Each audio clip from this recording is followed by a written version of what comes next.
Hello, everybody. So, if you have been following me for any amount of time, you more than likely have seen my interactions with my good friend Tony here.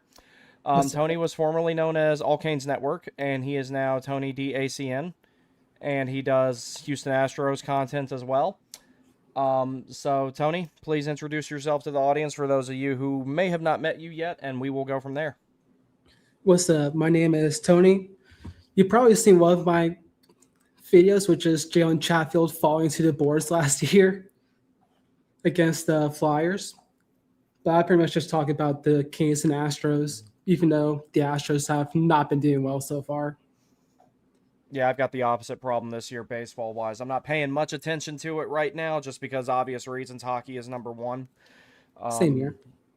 but So, speaking of hockey being number one, here is before Tony and I get further into the weeds, I'll tell you guys what we have coming here. So, here's the schedule for today. I was a Uh, surprise guest. yeah. Well, no, I planned on having you in here the whole time. It's just I was trying to coordinate with everybody, and just stuff got lost. Um, I just straight up forgot to ask you if 7 was okay earlier today. I'm It's all very good. sorry. I'm just joking around. So Tony here is here right now. At 7:30, we will be joined by Tom Ray from Storm Tracker. If you've never watched his stuff, very, very good content. He does a lot of shows with Aaron Manning and Katie Bartlett, which I'm sure anybody who follows me is definitely familiar with both of them. At 8 o'clock, we will have the Carolina Craziacs on here, two of them anyway. Carter and I forget who he said the other, because there's three of them.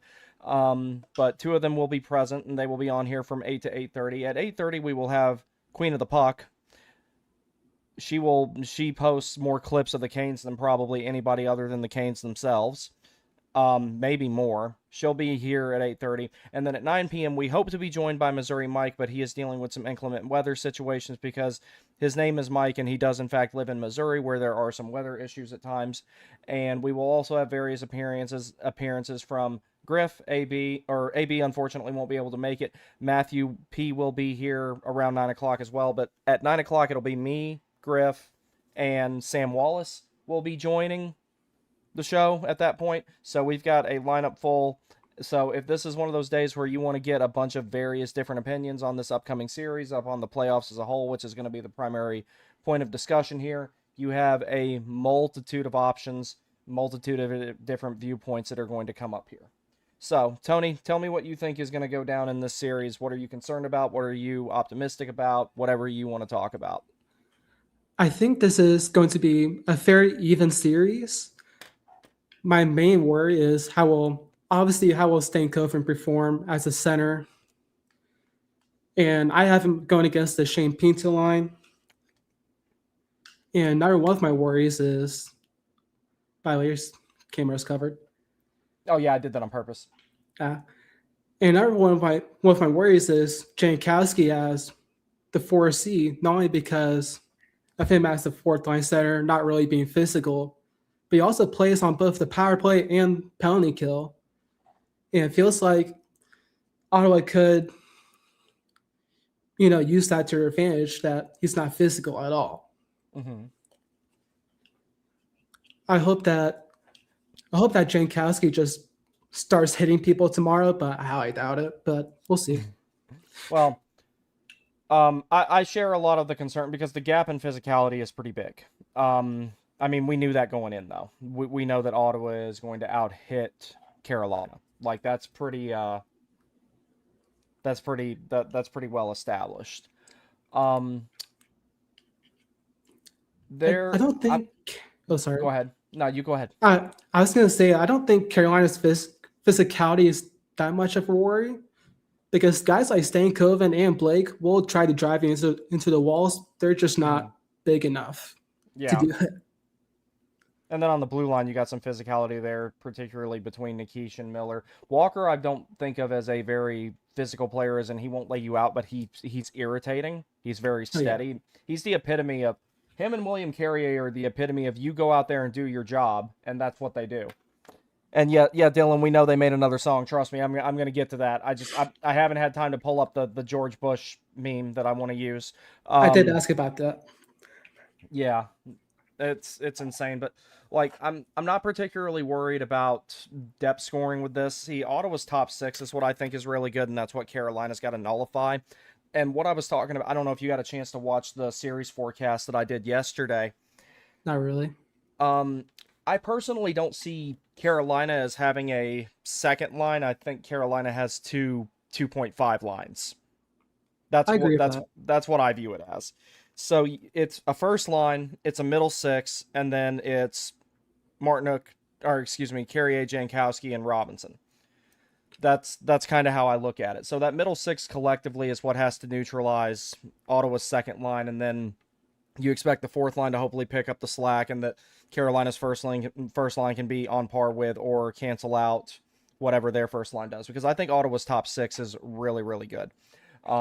I think their center depth is really really good. I think when it comes to a top pair, unless there's only one way that this won't be the case, I think the best pair in the series is going to be Sanderson and Zoop. I Yep. legitimately think that that's going to be the best pair by far. The only thing that might neutralize that is not Slavin and Chatfield. It's going to be Gossespierre and Nikishin. I do like the Gossespierre and Nikishin pairing is really interesting. The only problem is sometimes they're too focused on the puck and they'll just leave openings. But we know that both of them are still reliable enough on defense. Mm-hmm. It's a weird dynamic. Yeah, it's like they split everything almost 50-50, and it's not too dissimilar with Miller and Walker, but I would say Miller and Walker is a little bit less chaotic. I would say it's a little bit more steady of a pair and everything like that.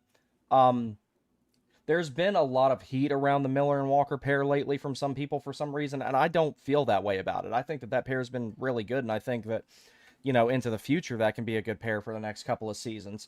What are your thoughts on the defensive pairs, particularly for Carolina, Ottawa, how they're going to match up, and how would you rank them, all that type of stuff? I'm still not a fan of the Slave and Chatfield pairing. That makes two of us. I wish that Ghost would move up with Slavin just so he's have your best defensive D-man and your best offensive D-man be on the same Hmm. pairing. And not only that, I feel like Slavin's at his best when he has a puck moving defenseman next to him. Yes, I feel the exact same way because and like I said, it's never been a slight on Chatfield or Slavin, that pair. I just think that they're too similar. Okay, so if you rewind to pre-lockout two-line pass, that would be the best pair in the history of the game Oh during yeah. the dead puck era. That would just no one would ever enter the offensive zone, their offensive zone with that pair on the ice. But things have changed. You have to have a offensively minded guy who moves the puck up ice quick. Now that's not to say that either of them are incapable of it. They're not. It's they're just not geared that way. But between the two of them, I think the guy that you would look to be better at doing that as far as moving the puck up is probably Slavin. Chatfield's faster, but Slavin is a little bit more of he's got the hockey IQ to be able to create his own lanes and everything. We've seen him do that in the past at selective times. I think that's something he's going to have to do more in the series, and he's going to have to be more of the puck mover, and Chatfield be more of the safety valve. The only problem with that is Chatfield's gaps are really aggressive. He does not get burned often. He doesn't lose foot races often, but when he does, it is bad. So that's where but I saw them when a few games, I think there were about 10 games left in the regular season, and they tried the different pairs. One of them was Gossespierre and Slavin, and it didn't work out very well. I think they're kind of in the best configuration you can really put them in, unless they're in a desperate position and they have to mix everything up. I think the only way we see the parents messed up is if someone gets injured, Mm-hmm. which hopefully it doesn't happen, obviously, but the last 2 years we've seen it with Mm-hmm. Pesci going down in 24, then last year, Chatfield and Walker. And I think our depth this year is a lot better than last year. We don't have to throw Scott Morrow out there.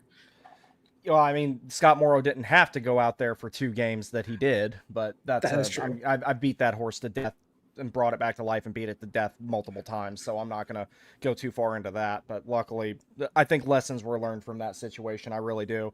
Um, but I would say if I were ranking the pairs, I would say Zubin Sanderson's the best one in the series. Oh I yeah. would put almost tied for second when it comes. I would say that you can almost cancel them out when it comes to Gostisbehere Nikishin, Walker Miller, and Shabbat, and who is it that Shabbat's playing with? I forgot the lines here. Spence. Spence. Yep. Those are almost even. Those three. Oh yeah. They're close. Where Carolina starts getting a bigger advantage is Slavin and Chatfield versus. I think Plevin will be back by then because he's been injured, and I'm gonna pull the lines up just so I can reference it. I have the lines up here. I think it's Montepallo. Who's the right D right now? Montepallo should be the other Montepallo. guy. Yeah. Yeah. Let me see. Yeah, Montepallo and Clevin is a good third pair, but I don't think that they measure up to any of Carolina's three pairs at all. So when it comes to the bottom or the middle pair, whatever you want to use there, I think that's where Ottawa has or Carolina and Ottawa are about even. Overall advantage of better top pair goes to Ottawa, and third pair I would say is pretty far below anything that Carolina has. So like that's where the depth is going to be a factor there. And I really like their forward group. I mean, that top six right there is really good. It's insane. It's very physical. They score a lot. They're very fast. They're very gritty. They'll get in your face. They'll cause problems. That third line is a really good shutdown line between Pinto, Cousins, and Amadio. They're going to throw a lot of hits. Fourth line, solid. Fogle, Eller, Zetterland. The biggest thing that I'm jealous of the center depth. I am outright jealous of this. I am jealous of their center depth. I really am. Instead of rolling Jankowski out as our 4C and Kokiemi most likely won't be Kane next season, but well, he should have been gone at the deadline, in my opinion, just to have it over with, but it didn't go down that way. Either way, that saga needs to end this summer. And, I mean, I've made it abundantly clear whose side I'm on in that situation. There's very few things I've disagreed with Rod about, but the KK thing has been one of them. I know that I piss a lot of people off with that opinion, but I don't really care. I think a buyout is coming for KK. I don't, unless if someone wants to give us like a late pick for him, that's probably how it ends. I think you can get a mid-round pick for him. You can get like a fourth, maybe a fifth. Fourth or a fifth, I think you could get for him. Now, here's one other thing, though. Here's one other thing that I find really funny about all that. Here's what I think is going to happen. The Canes are not going to fetch for him what they want to get on the market. Otherwise, he would have been gone already. Plus, he has the 10-team no-trade clause, but I personally wouldn't be surprised if he said, just get me out of here. I don't care where it is. It would basically be anywhere but Montreal, I would imagine, if I had to guess. Or he probably wouldn't want to go to Toronto or somewhere where the media eviscerates players. I mean, did you read the article? I think it came out yesterday. Yeah, I read it. I mean, it was kind of difficult to read because Finnish to English is a difficult translation to make. Yeah. And I think a lot of people are reading into that a little bit too much because it doesn't tell us much of anything we don't already know. But that aside, I think what's going to happen is Carolina is not going to fetch what they want for him on the market, and they're either going to take lesser a deal than what they wanted, and then the next part of that continuum would be they go to buy him out. I don't think he'll get bought out, though, because you have to put him on waivers for purposes of a buyout, and I think somebody will pick him up. Like a Minnesota someone? No, I was thinking more of a bottom feeder team that just needs a big, physical, capable enough bottom six center to, teach the young guys some stuff, protect them, insulate them, and all that type of stuff. So I could see someone like Chicago or San Jose grabbing him, and that kind of gives them a stopgap. Or even St. Louis, I could see grabbing him, and that gives them a stopgap until more of the players that they're drafting and developing right now are ready. That's what I think is going to happen. If St. Louis wants KK, they can also give us Thomas, but that would be great. But I've accepted that's. I've accepted that's not going to happen. Right now, I think Larkin is more likely for the Hurricanes than Thomas is, and Larkin's got some things in his game that Thomas does not. And I'm a huge Robert Thomas fan, but it's like Larkin's got that edge to his game. He's got that bite in his game, and that would help the Canes in ways that Robert Thomas just doesn't play that way. Oh yeah, Larkin would be a great fit here, especially at 2C. Yeah, no, absolutely. And the world is their oyster at that point if they were to bring a player like that in, as far as how they want to arrange the top six in the event that something like that were to happen. But Mhm. I'm absolutely jealous of this forward group because I feel like Carolina's 2 players away from having something very similar to this. Um, it's that's what I see. I want to see how Stankoven performs as center, especially Hmm. since I have him going against their Hmm. shutdown line. Yeah. I'm not expecting him to be like last year where it was amazing in the playoffs. Hmm. I just want him to not be a negative asset on the Yeah. ice. No, I agree with that, and that makes sense too. See, the thing is, it's like a lot of people are very convinced that he's going to elevate his game because of what he did last season. But last season he was also playing wing with Martinook and Stahl, so little bit less responsibility there, and he's got a lot more responsibility this time around. And the referendum on whether Stankoven is going to work out at that position is going to be the playoffs. Oh yeah, especially against a team like Ottawa. Yes, absolutely. That's something that I think in regards to that. Um, I've tried my best to be sold on Stankoven at that position. I'm personally not. I've been looking at every positive that I can, and I'm still just kind of like, I don't know, man. If Carolina had another center and then the third line, if that's what you want to call it, was Stankoven, Hall, and Robinson, for example, I'd be like, all right, cool, that's fine. It's it's just not. I just don't see it yet personally. I could end up being totally wrong, and I hope I am. And I'm not doubting Stankoven because I dislike him. That's not true. I very much like Stankoven, but this is a lot of responsibility for a player to take on and to prove this early on in his career. And his tenure as a Hurricane is not that long either. It's only been since the deadline last year that he's been with the Canes. Like a year and a half, Yeah, basically. thereabouts. I wasn't really sold on Stankoven at first either, but the last month, I want to see I want to at least see what he does Yeah, it's in the worth getting a playoffs. look at in the But playoffs. yeah, It's absolutely worth getting a look. I'm just not sold. I think one of the big factors is Stankoven and Blake. They're a good duo, but they're also just way too small. I feel Hmm. like Stankoven needs a big body next to him, Yeah. and that's also not really Taylor Hall. No, you need some sort of a big physical guy, and I won't be mentioning Brady Kachuk because I think that those waters have calmed. I don't think he's going anywhere since the Senators they've made the playoffs now, and this is Yeah, going to be an interesting series and everything like that. So I don't think that that's going to be the case personally. I don't think he's going anywhere.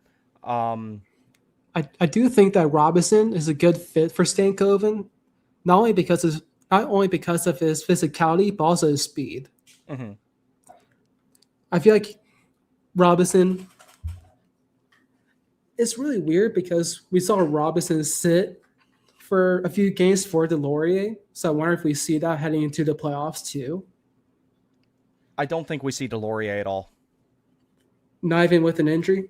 unless it's an injury. But as far as like him just coming into the lineup, it's like when I think of a player that comes in to energize the lineup, one example I like to use is someone like Carl Hagelin. And they brought him in to play fourth line center, not with the Canes, obviously, but when he was with the Penguins Mhm. and with the Capitals to energize the lineup when other stuff wasn't going down. He's got that type of skill set to do that. Delorier, it's not really that with him. It would have to be first off, it would depend on who's injured. If Oh yeah, if it's a Carrier, then yeah, you put Delorier in there. Is he going to be as effective? Probably not. Is he going to produce? Probably not. He'll replace the physicality and to some degree exceed it. Replace the physicality element that you lose if Carrier were to be hurt. So there's that. I would say that it's highly unlikely unless they just really need a major shakeup. And if the Canes are in a position where they have to put Delorier in when everybody's healthy, then something has probably gone horribly wrong. oh yeah. But I doubt we see Delorier or Kokaniemi unless there's significant injuries. I'm gonna say it. If a bomb says center gets hurt, I think we Mm-hmm. see Skylar Brindamore over Kokiemi.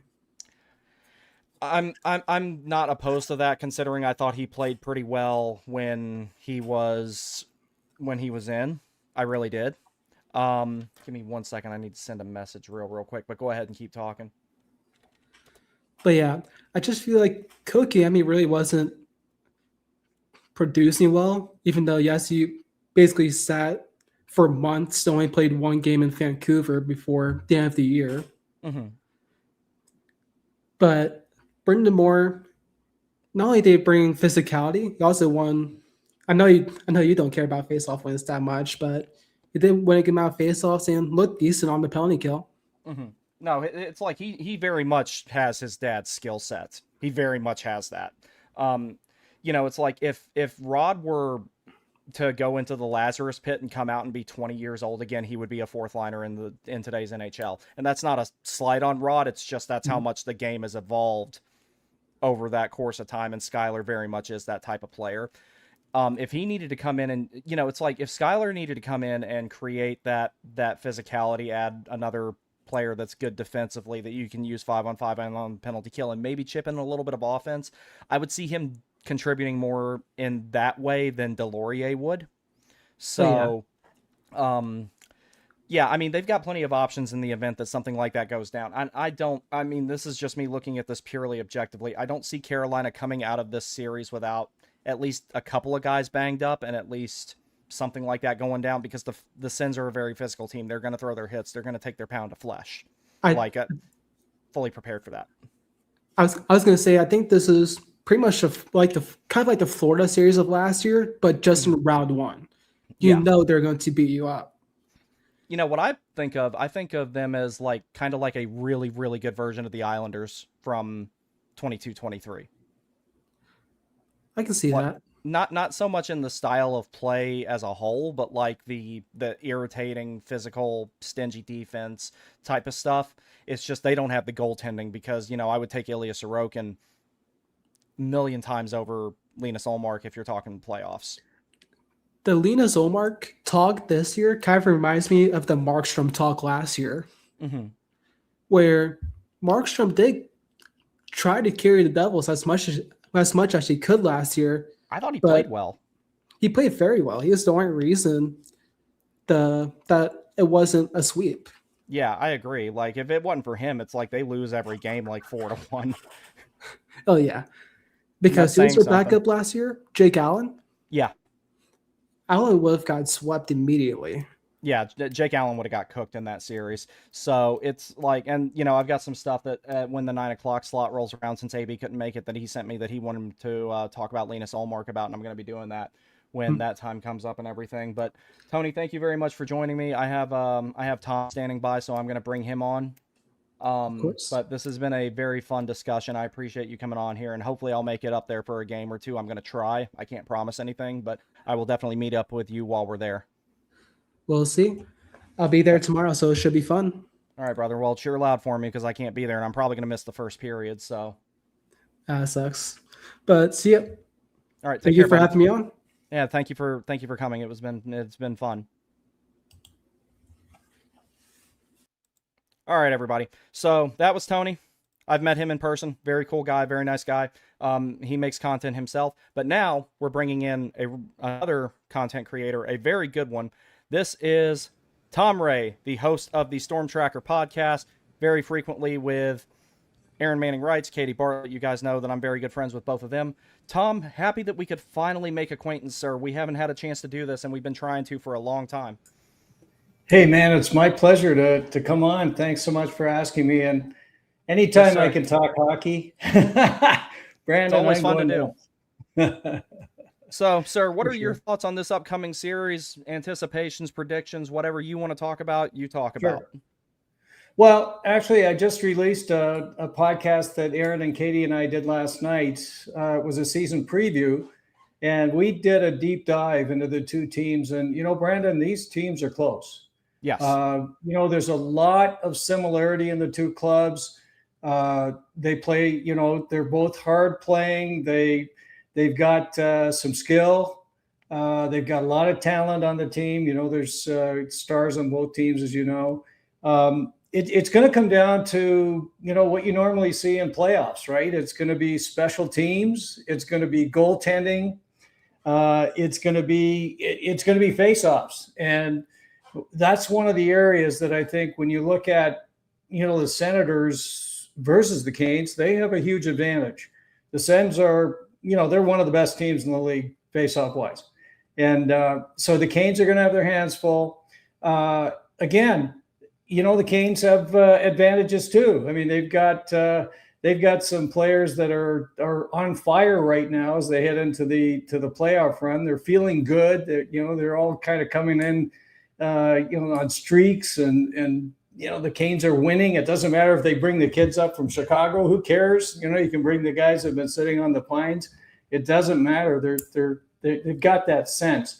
So I think it's two teams that are feeling good about themselves. And it's going to be a tough series. I think the Canes will do it. I think they, there's something you could say about, two teams that play similar, but one plays better than the other one. So I think in this case, yeah, the Sens play a similar game to the Canes, but the Canes are the Canes. They do it the best of anyone. I agree.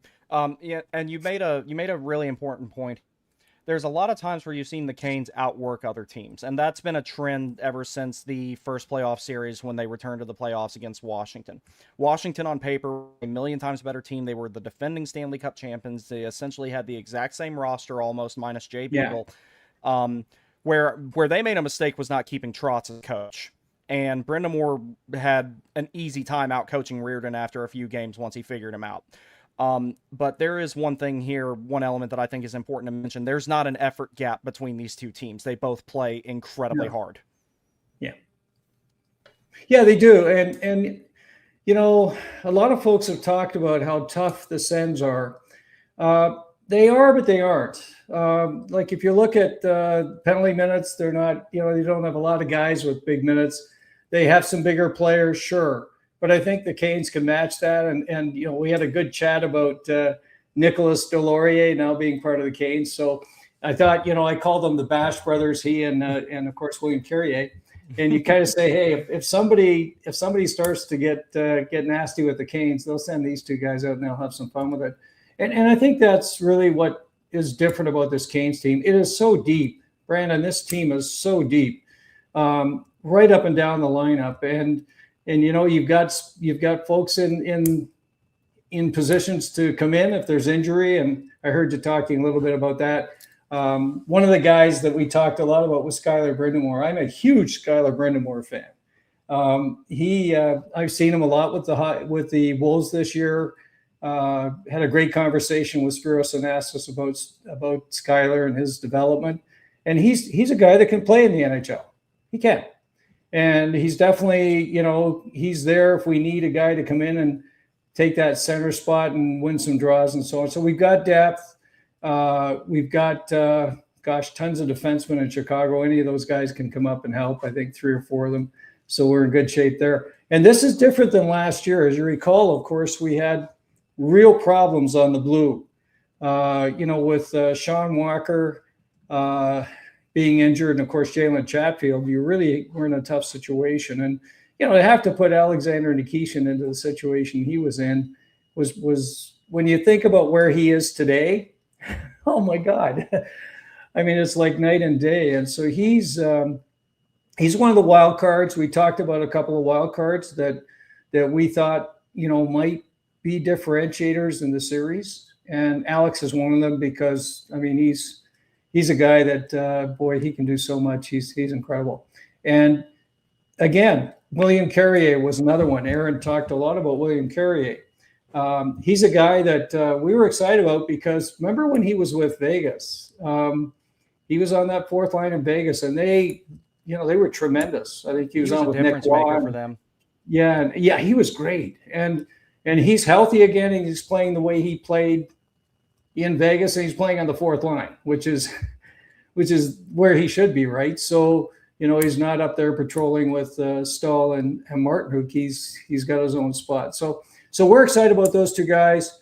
I'm excited about Stankoven. I mean, gosh, Stanky, who couldn't be? I mean, he's been on a tear.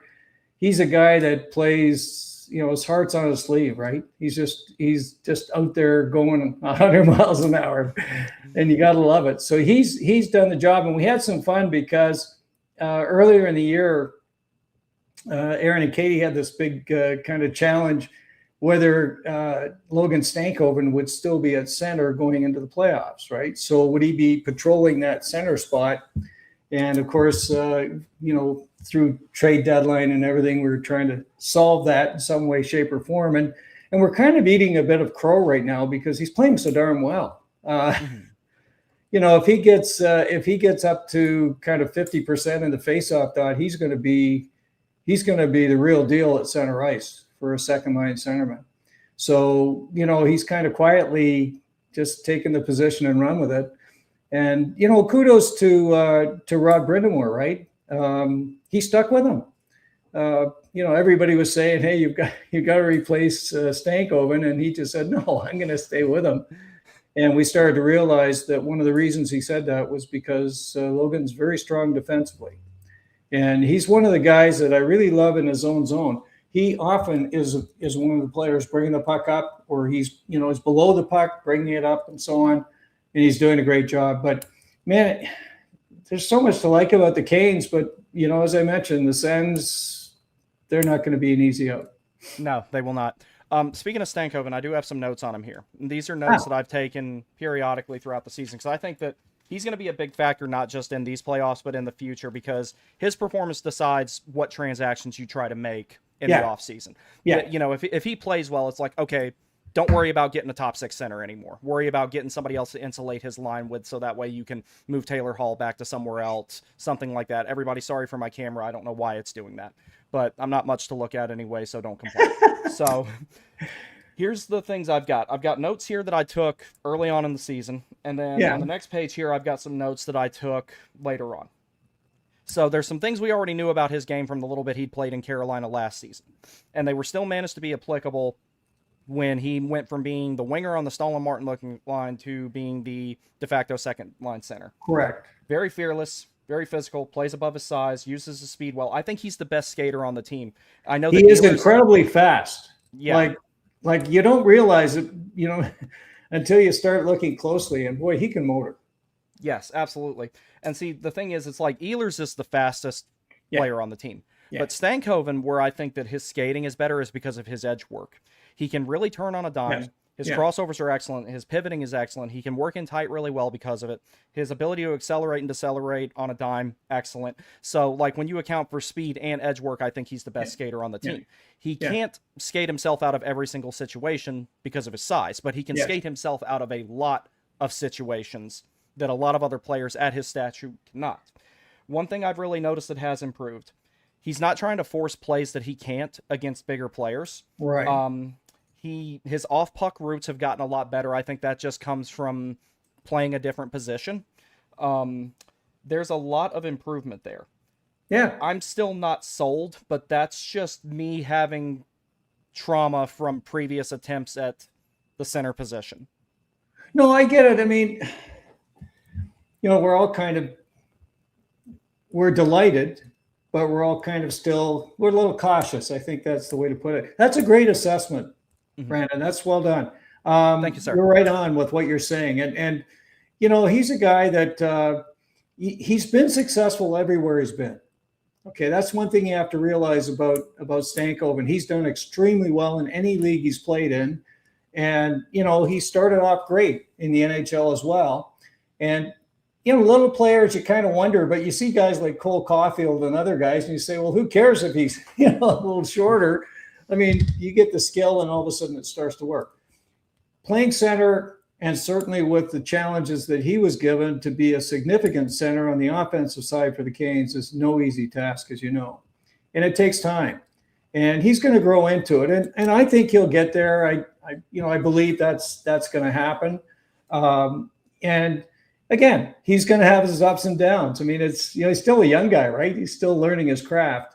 And, it's not easy, but I think he's done a great job. And he's got a relationship and a kind of a synergy with Jackson Blake that those two guys, as long as they're together playing the way they can, are going to be a very significant force for the Canes. And I mean, look what they're doing. I mean, Blake is incredible. He likes to stick handle in a phone booth like he's nuts, right? Well, that last game of the season, he was out there playing pickup with some of the stuff he was doing. I'm like, me and Matthew were watching that and we're like, he's just out there having fun. Yeah, you got to be experimenting kidding. Around with he's some incredible. Stuff. Yeah, and let me tell you about Taylor Hall, and I'm glad you brought him up. Mm-hmm. You know, we earlier in the year on the podcast we weren't so complimentary of Taylor Hall. Mm-hmm. You know, like Taylor, you know, great guy, brings that mentorship and that experience, and certainly a great pedigree. But we kind of saw different things, and we're kind of concerned. But you know, since the Olympic break, he's got 21 points in 23 games. So he's a guy that, you know, you can sit there and say whatever you want. He's playing tremendous hockey. And for some reason, you know, those three guys just have found the magic. It's incredible. And so, you know, when you look at the matchup against the Sens and you say, okay, how are these lines going to match up? And, you know, they got their big line. They've got Stützle and Batherson and Giroux, that's a great line. They're tough. And then you've got, you know, Cousins' line. And, you know, he's got Tkachuk out there and Ridley Gregg. So, you know, you kind of know what thanks for bringing that up. So those guys, I mean, Tkachuk, you know, he's going to be a problem. You know, we talked about, gosh, you know, it's like we had this problem with the Panthers. Now we got the brother, you know, like, oh my God. But, you know, that line's fine, but I don't think they're incredible. Dylan Cousins, to me, he's had a rebound season. He scored almost half his goals on the power play. Okay, so he's got 13 of his 28 on the power play. So he's a guy that, you know, again, good centerman, but I don't know if he's that much better than, you know, you're going to say our second guy is. And the question is, who's our second line center? You have to say it's Jordan Staal, because they're really our second line, right? So you've got, you know, our line stacks up pretty good against them. And then if Stahl's line is up against those guys and can kind of match them, because Nikolai Ehlers is on a different planet these days. Then you've got a third line. You bring out the third line with Stankoven's line, and we can eat them up. I mean, Cousins and Amadio they're journeymen. They're okay. They're fine, but they're not Blake and Taylor Hall. So now where it gets a little interesting is the fourth line. And we talked a lot about this because, heck, Lars Eller, great face-off guy, veteran, did well with the Caps for years. We know Eller. Warren Fogle, we know from his days with the Canes. And Fabian Zetterlund, it was funny, we chatted about this because, of course, remember we went after Timo Meier big time, right? The Canes were all over Timo Meier. And it turns out that Jersey, you know, gets him, and Zetterlund was one of the key pieces in that deal. And he had a couple of pretty good seasons with San Jose, right? He had a 24-goal season with them. So he's okay. He's a decent winger, right? So that's a good line. That's a heck of a fourth line. I mean, against most teams, that's a heck of a fourth line. So our guys are quite different. Okay, we don't really bring the offense that these guys can. So, you know, we're going to be in there trying to force the play. We're going to be in there trying to, you know, be heavy on the puck. You know how we try to do that. So I think it's going to be a little bit different. So when you match up the lines, it kind of balances out a little bit. But I still think that our top three lines will be the differentiator. Now, where it's going to be the challenge, and you know this well, is going to be that face-off dot. You know, because puck possession, right? You know, and that's going to be the key. And this comes right back to where we really have an edge, and that's on the power play. Okay, now I know their PK it's been much, much better since the Olympic break and so on, and everybody's talked about that. But our power play is deadly. And one of the things that I like about our power play is that we have two different looks. So we have, you know, the number one power play, which is really about movement of the puck, right? Those guys are whipping it all over. And when you've got, you know, guys like, you know, Gostisbehere and Svechnikov, and Ehlers is incredible getting that puck around and seeing the ice so darn well. That's what they do. But then you come out and you've got boom right on the second power play. So you're trying to get the puck back to Nikishin so he can wire it, right? And so, a couple of different looks. And I like that. And I think clearly when you look at the two power plays that Ottawa has, our second is so much better than their second. So again, you try to look for the little areas that you might be a little bit better. The other thing, which is an intangible, I'd like to get your feeling on this, Brandon, is experience. Okay, playoff experience. Where do you position that in this series? So experience in this case is very important. Now, the reason I'm going to reference the 2018-2019 series is because it's kind of the shoe's on the other foot in a way right now. Team that barely made the playoffs versus top-seeded team, even though Washington wasn't first in the East, they were first in the Metropolitan that year. And Carolina made the playoffs, like right there at the end when they won Game 81 against New Jersey.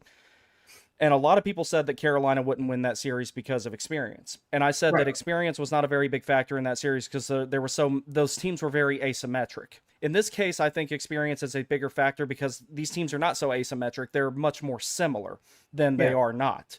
So I think that when you have that element of these two teams play similar styles, but one of them has been doing it in the playoffs longer, which is a completely different animal than the regular season, as we know, then that's where that experience is a little bit more valuable for Carolina because they've already been there and done this multiple times over. So whereas the Senators last year, when they were in the playoffs, they played against a team that was very asymmetric to them in Toronto, very different team, very different style. Like it doesn't get much more different than them. And one other thing that I do have to highlight about this, Travis Green's a good coach. So that's another thing where Rod still has the advantage there in the coaching. Yeah. But Travis Green is not going to be an easy guy to out. He's a good coach. He's going to make adjustments as the series goes on as needed. And then, him and Rod are going to be playing some chess with each other at high speed. They really are. And I'm pretty sure, I'm very confident that Rod is up to that challenge. But this is going to be one of those situations where there's almost no effort gap. There's not as big of a coaching gap as there has been at other times. And there's a similarity in style where there's a bigger experience gap that will favor Carolina, but I don't think it'll favor them heavily, especially at the beginning of the series. It's just Rod's got all those mental notes of like, okay, the A happens, I do B. Travis Green doesn't have all that with this team yet just because they haven't been there that much. If you play this series 3 or 4 years from now, it will be harder. Yeah. Yeah, it'd definitely be different for sure.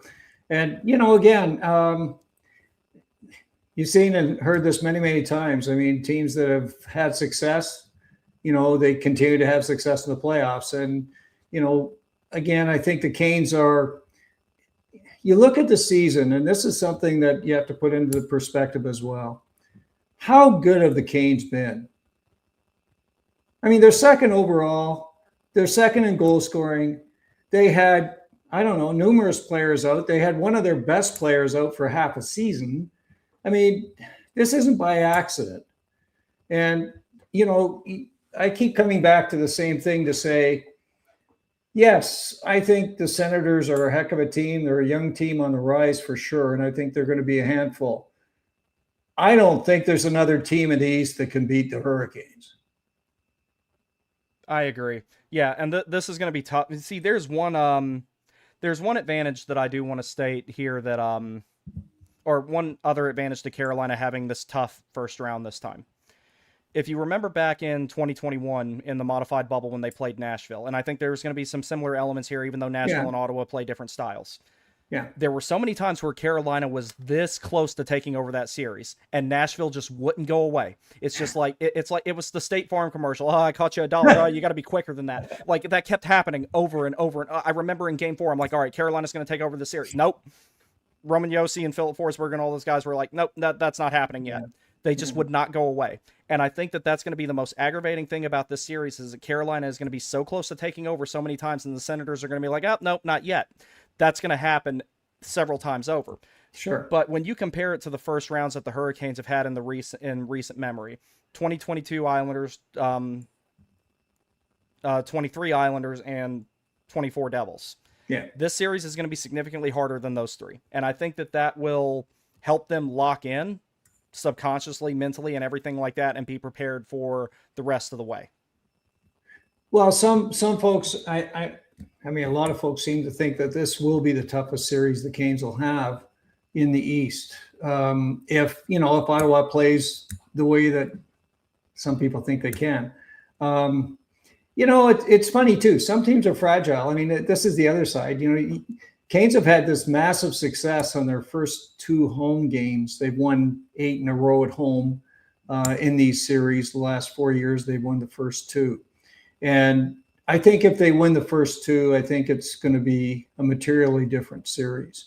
That's not going to be easy. And, we were talking about, tomorrow's game, and Katie was very clear, and she said they must win this game. They must win this game, because if they don't, it's going to become a real series. And you don't want that. I'd like to see the Canes, knock them off for 5, if possible. 6 would be fine. I don't want a 7-game series. I don't either. But the other thing too, and the Canes, we talked about this a lot this year, was the need to get that high position in the standings for home ice advantage. And you know what it's like at the, at Lenovo Center, and been up there for a number of games, and it's manic, right? Like it's manic. And for opposing teams, I don't know if there are many worse barns. I mean, it's insane. Yeah, that's definitely a factor. And then on top of that, Carolina, as we've talked about with the depth, last change is one of those things that Rod is very much a master at. Yes. Last change is an advantage on its own. Yeah. But when you put it in the hands of a coach like Rod, he really utilizes last change in a way that a lot of other coaches can't. The only other coaches I think that can utilize last change as well as him are probably Paul Maurice, and John Cooper. Oh, well, as far as in the East. You're talking about the elite of the coach group, so I mean, it's fine. That's about the only 2 that can utilize last change and create so many favorable matchups with it. Well, and the interesting thing for the Canes, and it doesn't matter what series they're in, but because they have 2 lines which are shutdown lines, with Stahl and with Aho, they can go up against any team and kind of really neutralize their offensive, power, if you will.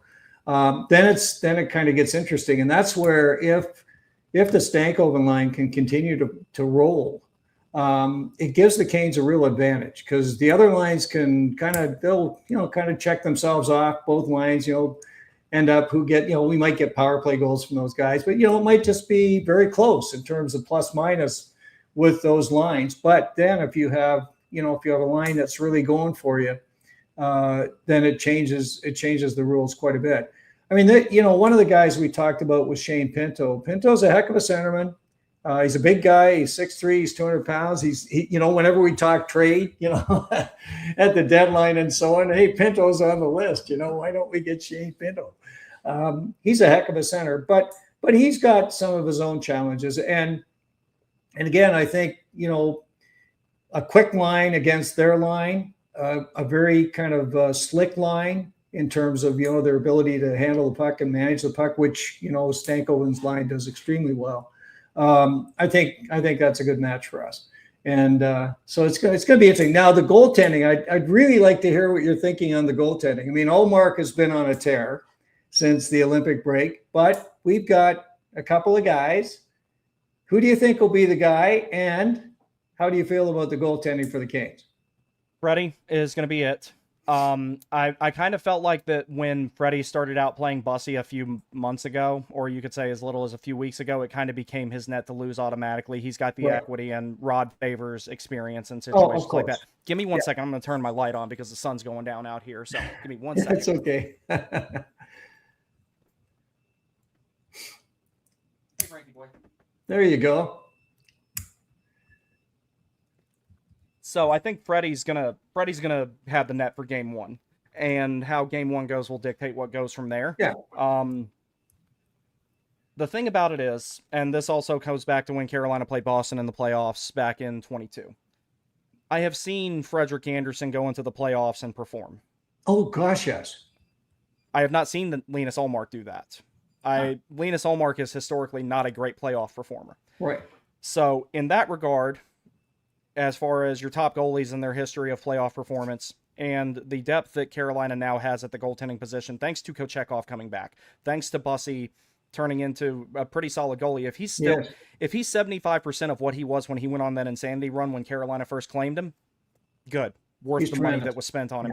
Yeah. And there's a lot he can improve on and become even better over the offseason, particularly the puck handling. The offseason's a good time for him to work on that. So when we're talking overall as far as how good the first goalies are in a playoff situation, I'm taking Carolina. And from a depth standpoint of who you have behind and your 1B, your 2A, whatever you want to call it, backup goalies, I'm also taking Carolina in that regard. Oh gosh, I mean, over James Reimer, sure. I mean, yeah, and I like James. I love James Reimer, but like, I'm going to take Kochekov, and if James Reimer was an amazing goalie, and that's not to say that he's not good. If James Reimer was an amazing goalie, he'd still be in Carolina.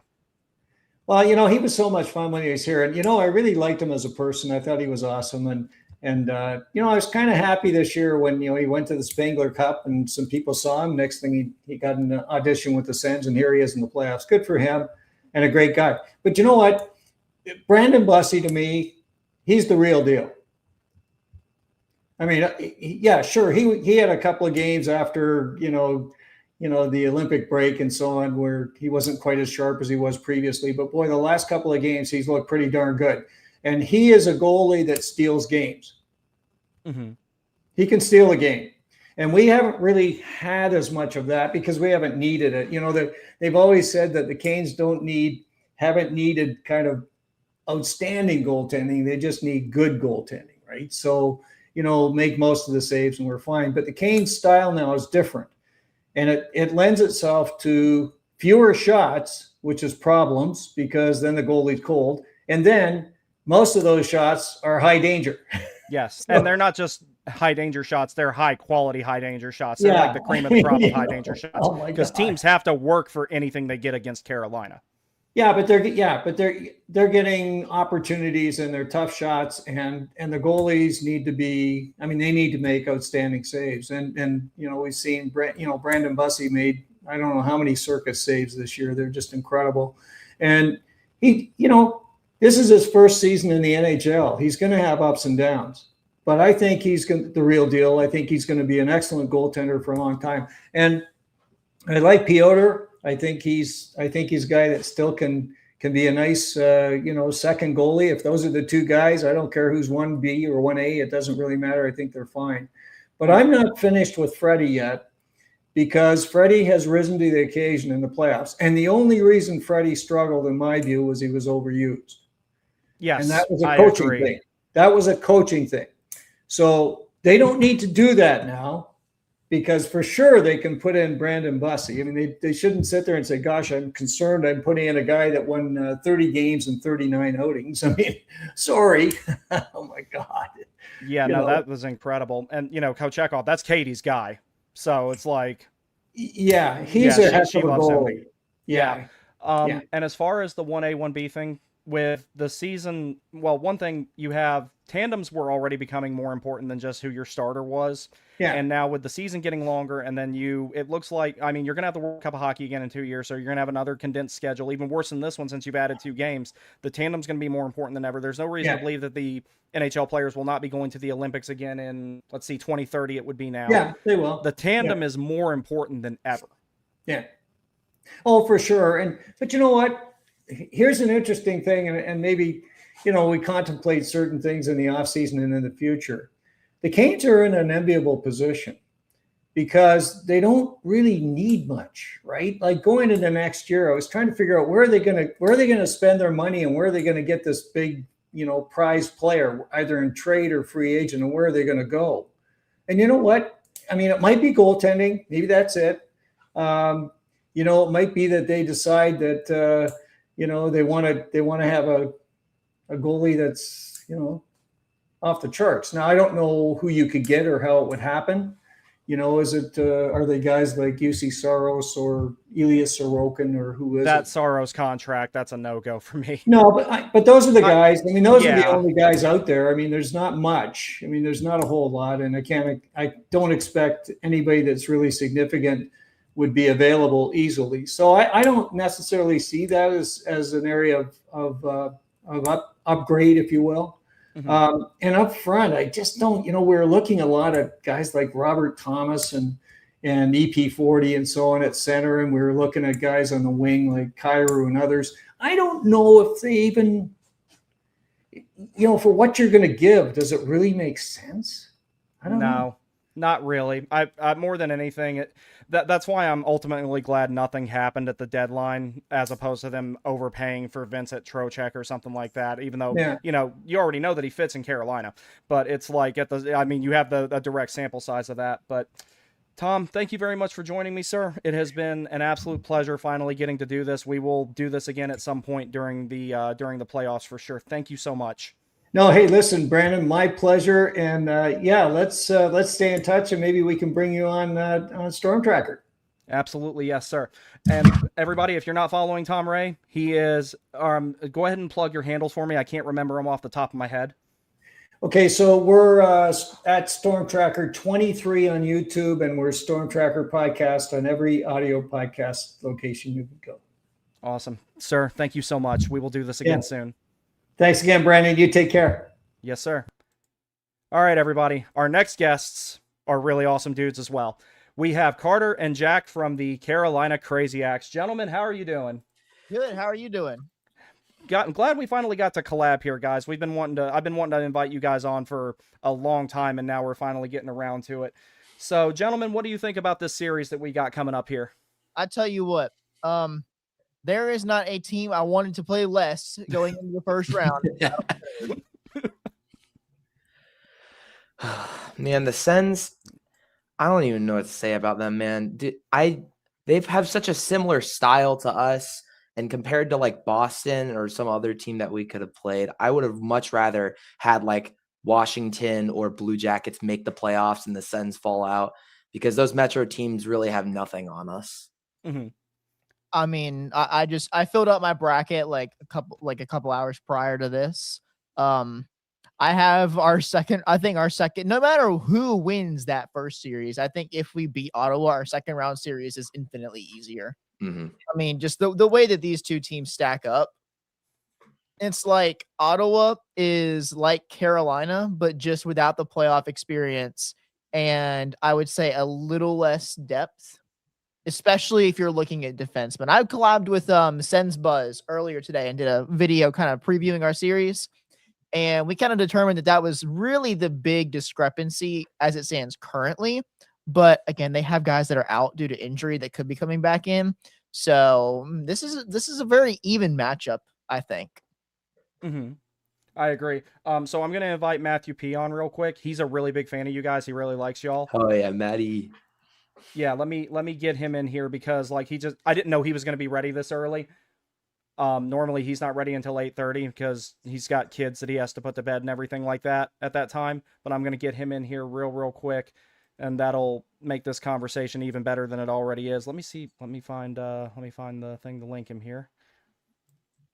I get so many DMs nowadays. It's hard to keep up with. It used to be like hardly anything, and now it's like. There we go. All right, but yeah, he'll be in here. But yeah, no, this definitely is a bad matchup for the Hurricanes on paper. And that's something Tom and I were talking about, where I think that that's a good thing for Carolina, not on paper, not statistically or anything like that. First rounds the last few seasons have been kind of on the easier side. This one, Carolina's got to lock in from the get-go. They cannot take a shift off here. They cannot take a breath. Cannot lose games 1 or 2. If you lose one of the first 2 games in Raleigh, you're losing this series in 6 games, and that's it. Like, I can't see us picking a game off in Ottawa, but again, if Ottawa splits the series going into game 3, it's going to feel like Florida all over again. And I don't want to draw comparisons between Ottawa and Florida, but there are some that can be made. I mean, Ottawa can play physical, and Ottawa's got some ridiculous top 9 depth. Yeah, So, I agree. There are comparisons. I don't think that certainly Linus Olmark is no Sergei Bobrovsky, and I don't think Ottawa's defensive core is as structurally sound defensively as the Panthers, but I don't know. This is the first time that I've actually felt legitimately nervous going into a first round playoff series. I agree. And, see, that's the other thing. It's like when I look at the defensive pairings that Ottawa has versus what Carolina has, and they're supposed to get Clevin back soon. I believe he was injured. He had a lower body, if I remember correctly. He was in a non-contact at practice today. Yeah, so he's getting close then. If I were to rank those pairs in their normal configuration, Sanderson and Zub, if you ask me, are the best pair in the series. Oh, absolutely. And then where everything is comparable is when you talk about, actually, let me pull it back up here one more time just so I can demonstrate what I'm talking about here. Where everything gets comparable when you compare Shabbat and Spence with Miller, Walker, Nikishin, and Gostisbehere, I'd say all those pairs are pretty close. And where Carolina has the big advantage is with Clevin and Thompson on the third pair, and I think that's where there's an overall advantage for Carolina if you're talking from top to bottom. However, otherwise, it's like this is going to be a tougher defensive matchup than the Hurricanes have probably had in... This might be the worst one they've had in the first round, period. It very well could be. I mean, maybe you look at a team like Boston, I believe it was 2021. I mean, that team pushed us to 7 and gave us a tough series. I heard you talk about Nashville earlier. I remember that. That was probably the first playoff series I watched like as a Canes fan. That one I remember being tough. They just wouldn't go away no matter what. And neither did Boston. I mean, we were one Max Domi away from losing that year in the first round. God forbid. If that was Canes legend Max Domi. Canes legend Max Domi, for real. Because if it hadn't been for him, I don't know. I mean, I think I don't know what would have happened in overtime in that series, but you know, it's like I would have rather have. I'm just glad we didn't have to find out. We didn't have to experience that. Yeah. Matthew, welcome on, buddy. Evening, everyone. Thanks for having me. And these are Jack and Carter from the Crazy Axe. Unfortunately, their third guy couldn't make it, but we've been wanting to collaborate with you guys for a while and everything. We really enjoy your content. I'm really jealous of your ability to do all like the sound effects and cuts and stuff that make like your stuff funny. I can't do that. I'm old. I can't figure it out like y'all can. So it's, but no, please. We're gonna need that later. Yeah, I'm gonna outsource all my second humor and stuff to everything like that, because right now it's like when I want to do the Alice in Wonderland rabbit holding the pocket watch meme, I just do this, which is. But video editing is a long process to learn. I mean, we another guy on the team. His name is Daniel. He sometimes edits some of our stuff, and his editing style and content is far more polished than mine has been or will be for a while. Yeah, but no, I've really enjoyed y'all's content and everything like that. Like when it's just, it sucks. I don't get much time to watch you guys because it's like, okay, I have to make my own stuff. Okay. Now I have many other people I have to consume, but like, I would say you guys are definitely one of the best like Canes channels out there. So, but yeah, this is going to be a tough one. It really is. One thing that I am particularly jealous of when it comes to Ottawa, I am jealous of that center depth. I am outright jealous of that. I was like, oh my, if Carolina had something like this, cup final, done. I am jealous of this. Lars Eller is a fourth liner. I mean, I get that he's 36, but that's ridiculous. Still pretty damn good hockey player at 36. Yeah. 54.5% in the faceoff dot this season. And the 3 matchups they played Carolina, they won just about 60%. Like, if they go into this series and win 60% of the faceoffs, we are cooked. Like, I agree. If they win 60% of the faceoffs, we might actually lose the series in 5. Yeah. It's going to be a tough series. I think the faceoff dot is probably their biggest strength, comparatively speaking to us. But I definitely think we have some counterpoints, and I think we do have a few more counterpoints to where this could go. I think the other thing that's interesting with Ottawa is that we were talking to I was watching Sense Buzz earlier today because Carter's video with him. But the thing that was interesting there was he was talking about how they don't only have just center depth, but that Giroux and Grieg are both centers as well. So those guys both know how to take faceoffs, as well as Brady Tkachuk being really well as well. So it's interesting to see that they just have that faceoff all around, and like even if a guy gets kicked out, like they're still going to win faceoffs. Yeah, Carolina has a little bit of that because you have Jarvis who can take them. Yeah. And I'm really looking forward to seeing what 2-shoulder Jarvis can do whenever that day comes, because boy's out there playing with one shoulder and he's still doing a good job. Oh, yeah. I think that see, this is actually something interesting that I talked about a little bit last night, and I've talked about it in the past with Katie. Matthew and I have talked about it a little bit. this is something I could be totally wrong about, but I want to hear y'all's input on it. I am expecting to start next season without Seth Jarvis and Jacob Slavin because I think they're both going to get surgery. I haven't even thought about that, but I guess to me it depends on how far they. I mean, it depends on how far they go this season. Like I think if we get bounced, there are certain scenarios that I would see for both. Like if we get bounced in the first round by Ottawa, then yes. If we win the Cup final, then yes. If we go to the ECF and lose in 6 games, no, because I don't think maybe Slavin, because he is on the wrong side of 30 at this point. And he will be, I mean, I don't want to say he's regressed this year because I do truthfully believe that this slight decline in his play is due to that injury.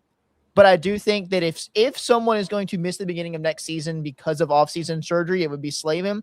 Jarvis would only do it if we got eliminated early enough for it not to cost him more than a month of the season, or if we won the Cup. So, I mean, we won the Cup. You've accomplished what you need.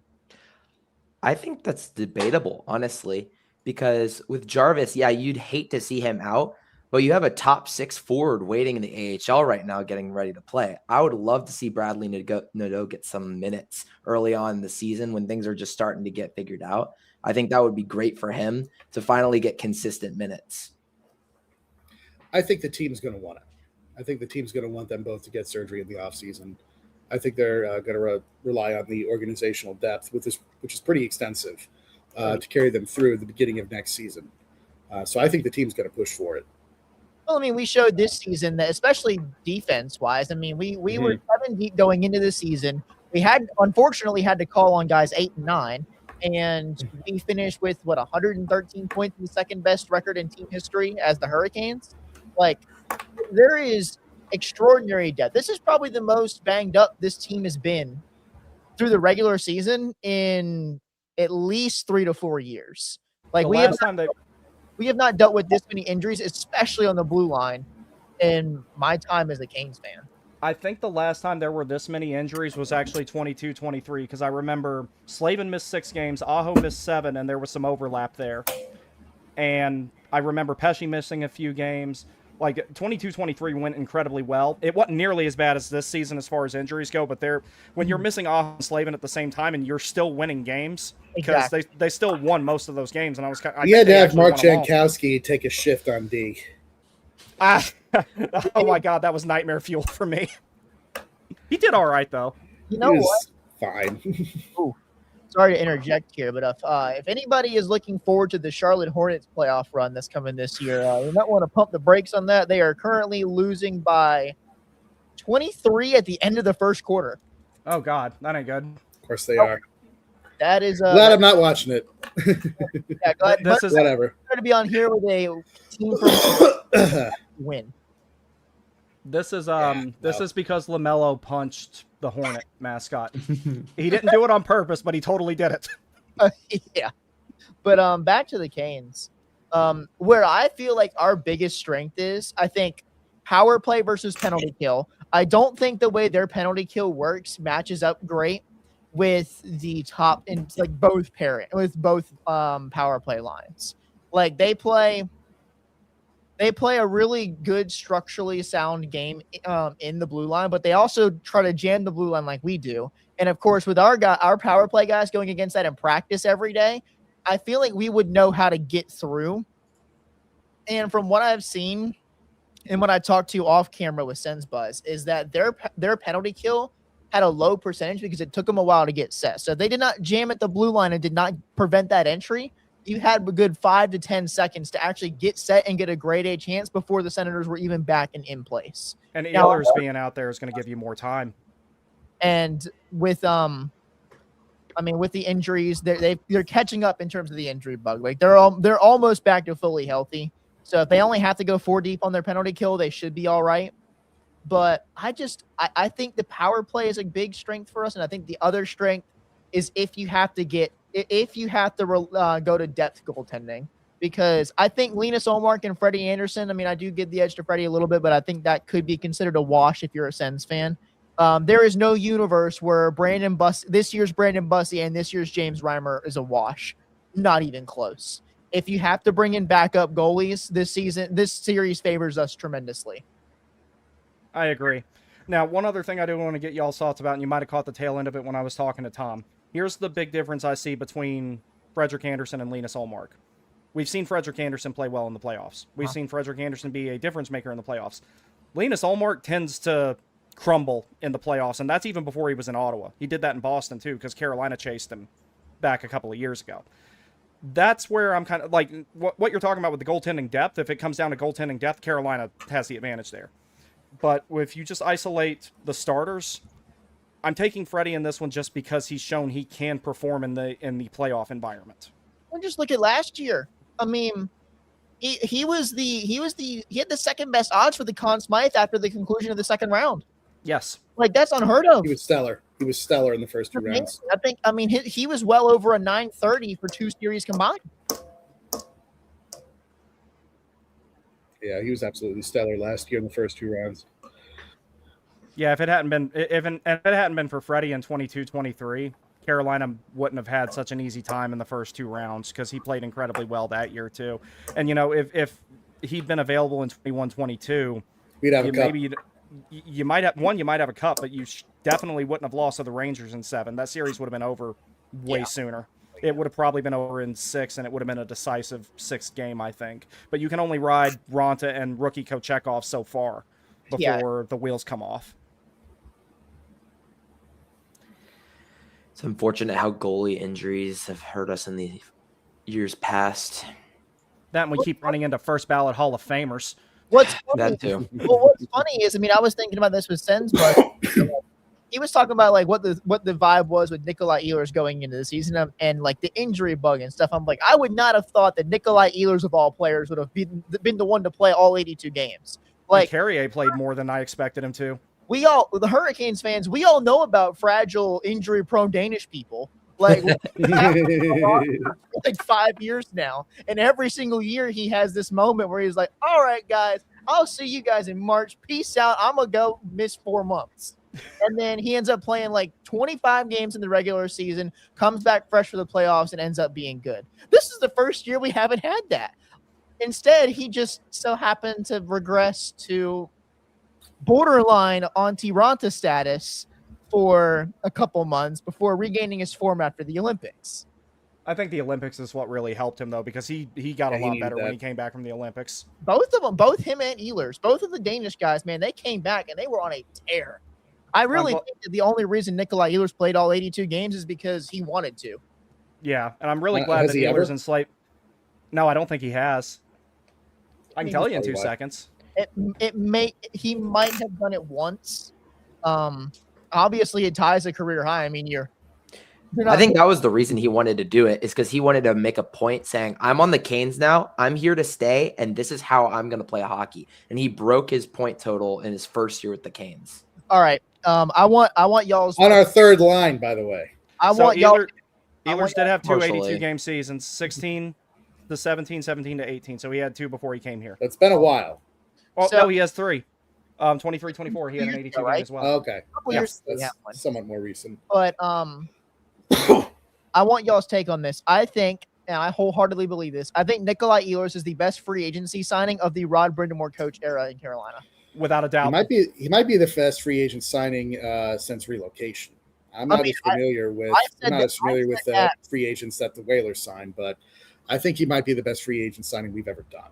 I said that about 2 months ago, and people told me I was like, man, that's recency bias, man. Like, you can't be saying that yet. Blah, Can blah, you blah, name blah. a better one? Because I can't, and I've been watching this team since 1997. Honestly, the next one is probably maybe Shane Gostisbehere. He's probably the next best one. And and there's this. I'd say I love Shane, and we're going to need him to be clutch in this series. But just don't forget about Corey Stillman, though. Do not forget Corey Stillman. That's fair. Corey Stillman is definitely it cannot be understated. It's hard to even say that Shane was a free agent signing because we got him at the trade deadline previously. And then sent him as free agent there. So I mean, if you factor in all of the stuff surrounding Nikolai Ehlers coming here, like the narrative behind free agents in Carolina was horrible. Jake Gensel comes in, he's out the door during that offseason. Now, granted, that was more of a money pinch than an actual not wanting to be there because he did want to be here. And anyone who's done research knows that. He's But even said that. he did. And then the whole Mikko Rantanen thing happened last year, which was just a complete disaster in terms of like PR. But we've recovered out of it well. But it left this big thing, like the big thing in the offseason last season was, are one of these big fish going to want to play in Carolina? And I think making the big splash on Ehlers and then subsequently him panning out the way he has really sets this team up well if we need to go get another big name free agent soon, because now there's a proven track record of success with big fish. Absolutely. And a funny thing along with that, I was looking at a post talking about payrolls today. The Canes have the 7th cheapest payroll in the NHL right now, which is insane. I think it said $87 million, which is like, we have the money if we need to. Now, I will say with the Blake and Stankoven extensions next year, it's going to be a little bit off. And, Bussy's like extension is going to kick in next year. That's not much money, but you got to re-sign Nikishin. But that's about it. I mean, you're not really losing anybody, and you're probably going to bring up maybe a rookie. We'll see. Well, I mean, you do that or you bring KK up to play fourth line minutes. Ugh. I still think he's got to go in the offseason. Like, Yeah, that's got to end. I know the team loves him, but you're getting paid almost $5 million to be a healthy scratch at this point. And we're at a point now where like his opportunity here is done. I think he would flourish in another Did system. Did y'all see that article that came out recently? The Finnish one? He spoke to the Finnish media, and I mean, he didn't say anything we didn't already know, but when it comes from him, though, it's different because, see, the thing is, it's like, I remember there was the thing with Natchis's dad last year talking to the Czech media, and a lot of people brushed that off. I'm like, no, this is not the first time that this has happened with a European player where they're not very tight-lipped over there like they are here. They're a little bit more reserved here because, one, they work here and they live here, and two, they don't speak the same language. But when you go over there, they're a lot more open about stuff like that when they're talking to the media over there. Mm-hmm. And Matthew will verify this. I kind of said the KK saga is going to start to unfold when he talks to the media over in Finland. That's when things are going to kind of start coming out. But for players, I was just hoping it would be in the off season. Yeah, I was hoping it would wait a little longer. Yeah, ahead, bud. It's okay. I mean, it is what it is. Like, I mean, this is probably an outlandish take, and you guys might laugh at this, but I thought Skylar Brindamore showed enough to be a potential fourth line center in the NHL through the last 3 games. Like, of the AHL guys, I know the Doe is the best player of those guys that came up, but in terms of who made the biggest impression on me forward-wise, it was by far Skylar Brindamore. I mean, he owned the Blackhawks. He didn't have a great game versus who was it? Was it New York? But New York's always been good in the face-off dot. And so I really think that, plus, I mean, he's kind of what you need. Now, I don't know if this is a next year thing or a year after thing. If you keep Skylar Brindamore on the roster long enough, he is a great guy style-wise to fill in the spot that Jordan Stahl currently holds. Just said the magic word. Yeah. Oh boy, this has been before, but I know Jack and I were not in our circles as much now, but if you do, oh boy, you just kicked the hornet's nest there, buddy. So we're Skylar Brindamore there as the Stahl replacement. See, that's the whole thing is like him and I have been in the mindset we're kind of worried about how Rod is going to adapt to not having Stahl and Martinook. We're not saying that he can't do it. We just think it's going to be kind of painful for him because he's leaned on those guys so much. But if he has a player like Skylar Brindamore, like, I mean, it doesn't get much more trustworthy than your own flesh and blood to take care of 2 guys who might as well be his flesh and blood. So I can see that happening. Like, and I'm not against that idea at all. I don't think it should be the first option. But from what I saw of him, I'm like, this is a viable solution to that down the line. I mean, this is the first time that I've seen like that Skylar. I mean, he came up last year and played. I believe he scored a goal last year, but I mean, you could tell that this year when he was out there, he made a difference. And he's big too. The problem the Canes have, like, let's just say Stahl was gone, hypothetically, this offseason. Your centers are Sebastian Aho, who's like maybe over 6 foot, Logan Stankoven, who is 5'8", You can bring up Nadeau as a center. Nadeau's like 5'10". Robidaw's not over 6 foot. Felix Unger-Sorum's not like barely 6 foot. Your biggest center becomes Sebastian Aho. That ain't And gonna work. I know we don't like, especially as Canes fans, we don't like to talk about size in terms of height being everything for centers, but you cannot go on a cup run with your tallest center being 6 foot. It's just not going to happen. No, you're absolutely right about that. There's just certain things you can't ignore, and that's one of them. Sebastian Aho being your biggest center is not going to work. It's just not. That's and so that size isn't something you can train. So if Skylar Brindamore plays lights out, let's just say next year, because I don't think we bring him up as a 4C. I feel like we probably bring Nadeau or Robidaw up first. If he stays in Chicago and thrives next year and, wins like an absurd 60% of his faceoffs or whatever, that becomes a pretty viable option. I've noticed it as well that Skylar Brindamore, he played very well in his call up. Unfortunately that the goal he scored, I think against Chicago, got waved off. Yeah. But other than that, he was great in the dot. He was good on the penalty kill. He was everything that you'd want, out of a bottom six center. He can definitely play that role in the NHL without a doubt. And the only thing I would say in response to that, though, is that Nadeau is not a center. Honestly, he should play left wing. Yes. Like, I don't like him being on the right side. He needs to be on his offside so he can kind of be in like Ovi's office. My dream line is Nadeau, Aho, and Svechnikov, where both of them are playing their offsides. I really want to see that. That'd be fun. So, what are your guys? I want to get back to the, be only a little bit of time left. Let's get back to the whole Ottawa Senators thing. I personally think this series goes one of two ways. I think the Canes win this in 7, or the Senators win it in 6. I don't think in my mind, there's no way this series goes less than 6 games. And I think that if it goes 6 games, that means if it ends in 6 games, it means Ottawa picked one off the road and then doubled down at home. So here's my thing, and I guess this is a little bit new for me, and maybe I should be more worried. But y'all are dooming here. I'm actually a little bit more confident than you guys are. It's not that the Senators can't beat us; they absolutely can.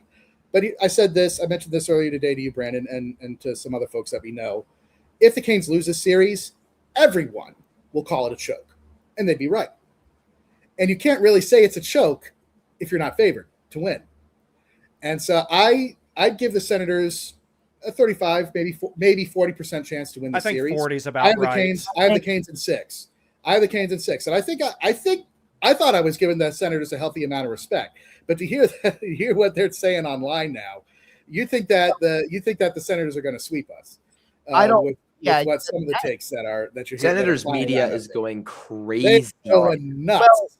They're going absolutely insane. And I thought I was giving them a healthy amount of respect. But I think the games will be close. I think they'll be pretty tight. But something actually that Rod said today, which is actually, I think, a very good point, is that we can play the low-scoring tight game.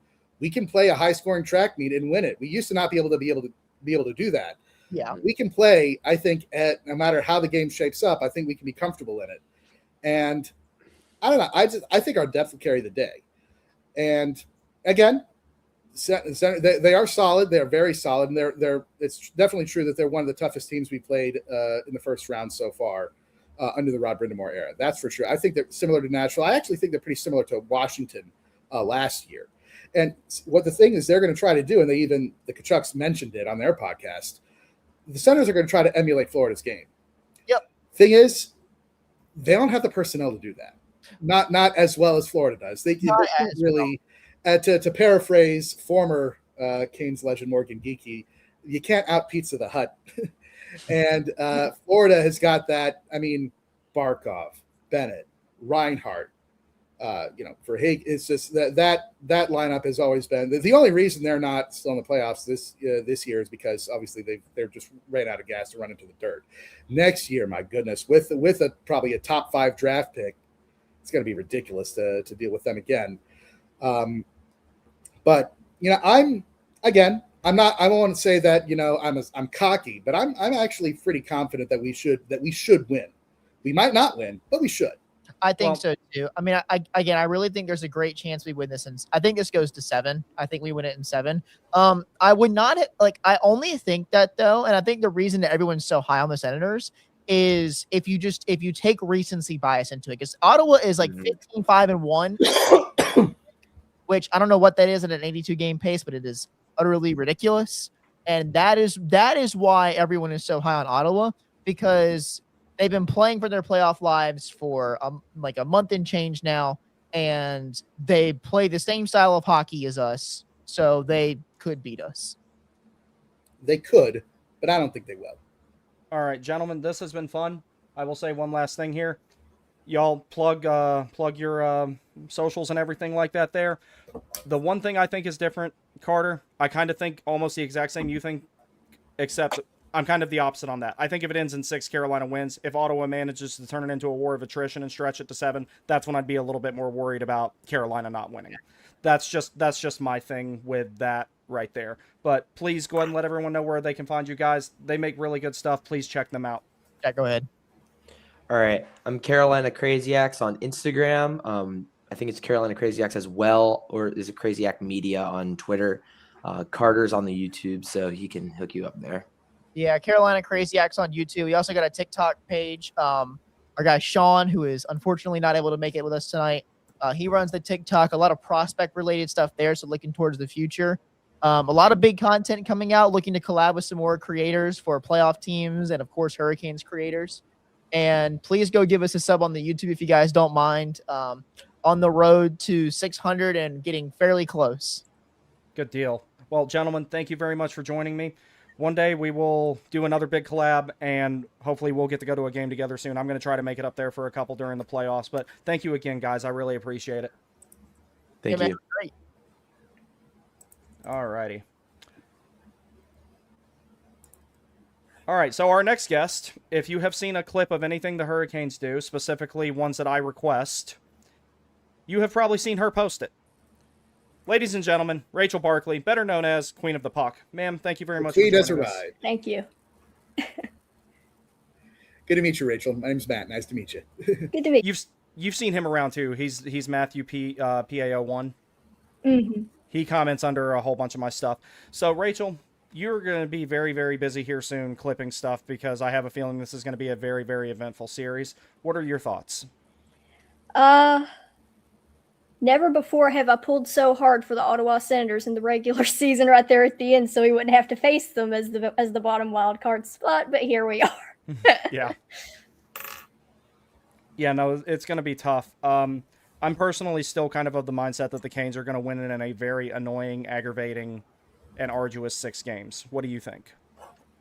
Yeah, I think that the Hurricanes, I would put them at probably 6 or 7 games. The Ottawa Senators, when they play with desperation, they are a terrifying team. But if the Hurricanes can match that same level of desperation, then I believe the Hurricanes would have it because they outclass the Ottawa Senators in basically all stats except for allowing more high danger chances. But yeah. Yeah, I am a little bit worried about this one from that standpoint. There's definitely a physicality gap. There's no effort gap. I think that they're very well coached. I think Travis Green is a good coach. Brendan Moore's got him on the experience side of things. These two teams are going to mirror each other a lot. I know a lot of people try to draw the Florida comparisons. Personally, I think they're more of like a really good version of the Islanders. Yeah, I would agree on that. If memory serves, this season the Florida Panthers have been pretty beat up. But if I'm not mistaken, I think the Panthers actually took the season series against the Ottawa Senators. I can tell you in 2 seconds. Similar, except with worse goaltending. Yeah. Linus Solmark has picked it up since he returned from his leave of absence. I think he is. Let me see what I got wrote down here. He is currently. I think it's 14 wins and like 4 losses or something since he returned. He's been on an unreal underrated run here lately. So Florida really did in good. fact win the season series. They won it 3-1-0. So they won 3, lost 1. Yeah. Yeah, about Linus Allmark, because I agree with you, Rachel, that I do think we outclassed them for the most part. I think we're a better team. That doesn't mean we're shoo-in to win, and because the better team doesn't always win. And Ottawa's far from bad. They're pretty darn good, but Linus Allmark is going to need to do better than league average goaltending in order for us to lose. I think he's going to need to put up like a 920 before we're in a really tough spot. If it's less than that, if it's like 900, 910, that's not enough. Because we'll get three past him a night if he has a 900. And if we get 3 past the goalie every night, I like our chances. I concur with that. No, I would agree with that too, especially because Carolina doesn't have as big as a gap this time with the shot volume game as they normally do. They still have an advantage there, though, in terms of how many shots they can generate and what percentage of theirs goes on net per game versus Ottawa. That being said, Allmark can play well enough to negate that, but like you're saying, Matthew, he would have to be 9-10 or higher for that difference to be made. That's what I think. And if we I think what was it? Carter made the point earlier that if we, I think you made this point. If we get to them early, and they have to go to Reimer, then I think that's basically GG's right there. If we that's why we have to test Allmark. We should throw everything in the kitchen sink his way. Get in his kitchen, force him to give up rebounds. Nothing that we haven't seen before, nothing we haven't seen this team be able to do. And although, Ottawa's definitely been hot. They're for sure a hot team. That's still a regular season, though. This is the playoffs, and you're coming into the Lenny. It's a different ball game there. And I guess maybe this is rare for me because I was, we have a much better team this year than we did last year. Now, granted, Ottawa is definitely a better opponent than I think either the Devils or the Capitals last year, but they're not as good as Florida. They're not as good as Florida. No, they're like right in between there and everything like that. I'd say they're closer to Florida than they are to Washington or New Jersey in that regard. Now, here's one thing I want to get your thoughts on, Rachel. I personally think that this is going to be good for the Canes to have a difficult first round if you're talking about mentally getting them, locked in. And, it's like they don't go in any series and take it lightly. But there's the subconscious factor of it. If you're going against the Devils, you're probably going to beat them. Especially they didn't have Jack Hughes, who I now have a little bit amount of respect for. It was 0 and now it's like 2. The Islanders that they have played against in the first round the last 2 seasons, or the last 2 seasons prior to that. It's different now because now it's like they know, other than just on paper, you have a very difficult matchup ahead of you here, and you can't take a shift off, you can't take a breath, you can't miss anything here. Like, you have to really check all the boxes here, and I think that's ultimately going to be good for them in the long run.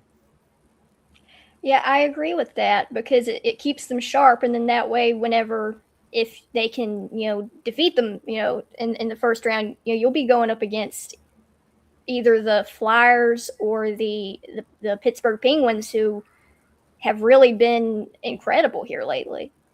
And I imagine they're probably going to carry a lot of that into the postseason, because in their first round, that's a huge rivalry that's basically been reignited.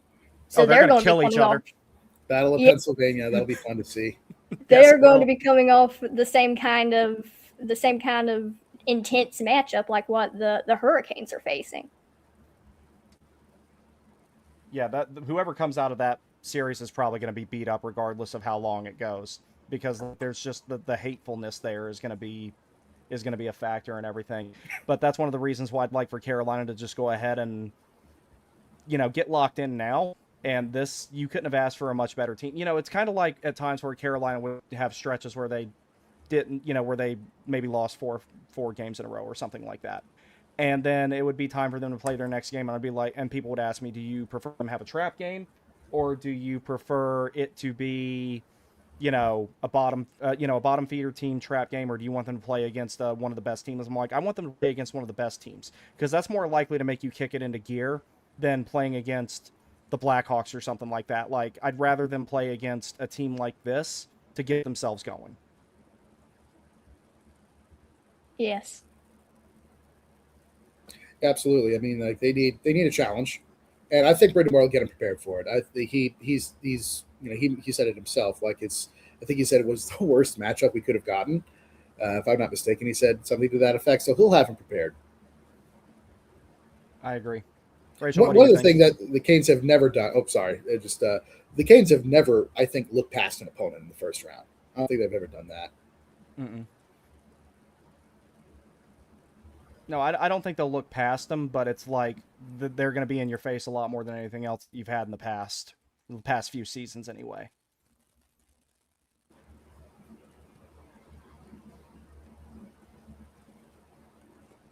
All right, let's see here. Now, I want to talk about the lines again because I've been talking about this with everybody that comes in here. Rachel, I don't know about you, but I'm jealous of that center depth.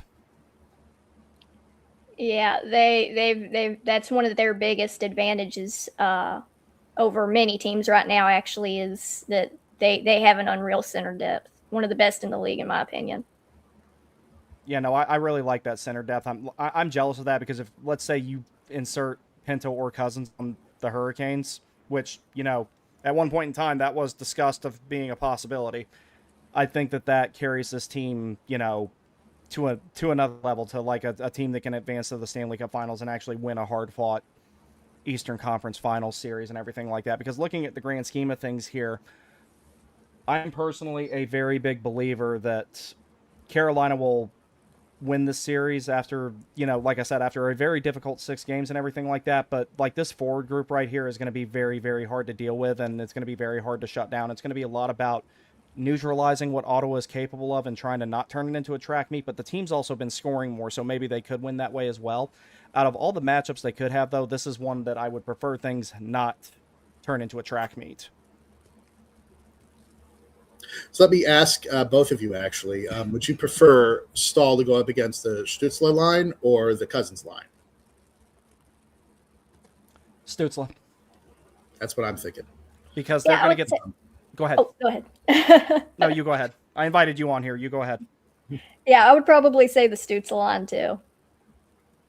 Yeah, the biggest reason I would say the Stützle line is because they're going to get their chances. They're going to do their damage. You don't stop that line from doing damage entirely. You just kind of have to minimize how much they do. And that's what Stahl's line is good for. And that opens up Aho's line to be up against other lines. So I would prefer them not be matched up as much as possible, because that Stützle line is really damn good. So there's that to consider as well. Now, this has been going around, social media, is that who is actually a better player of Aho versus Stützle. And I don't know about you guys, but I'd still prefer to have Aho. I think he's a more complete player. Stützle's fast. There's no doubt about that.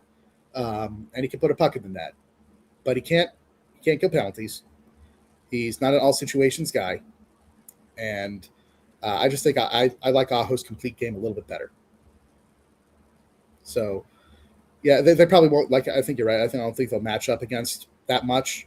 And I think just, with Stahl in his kitchen, I think that can, it's not going to shut him down completely, but it's going to limit his opportunities.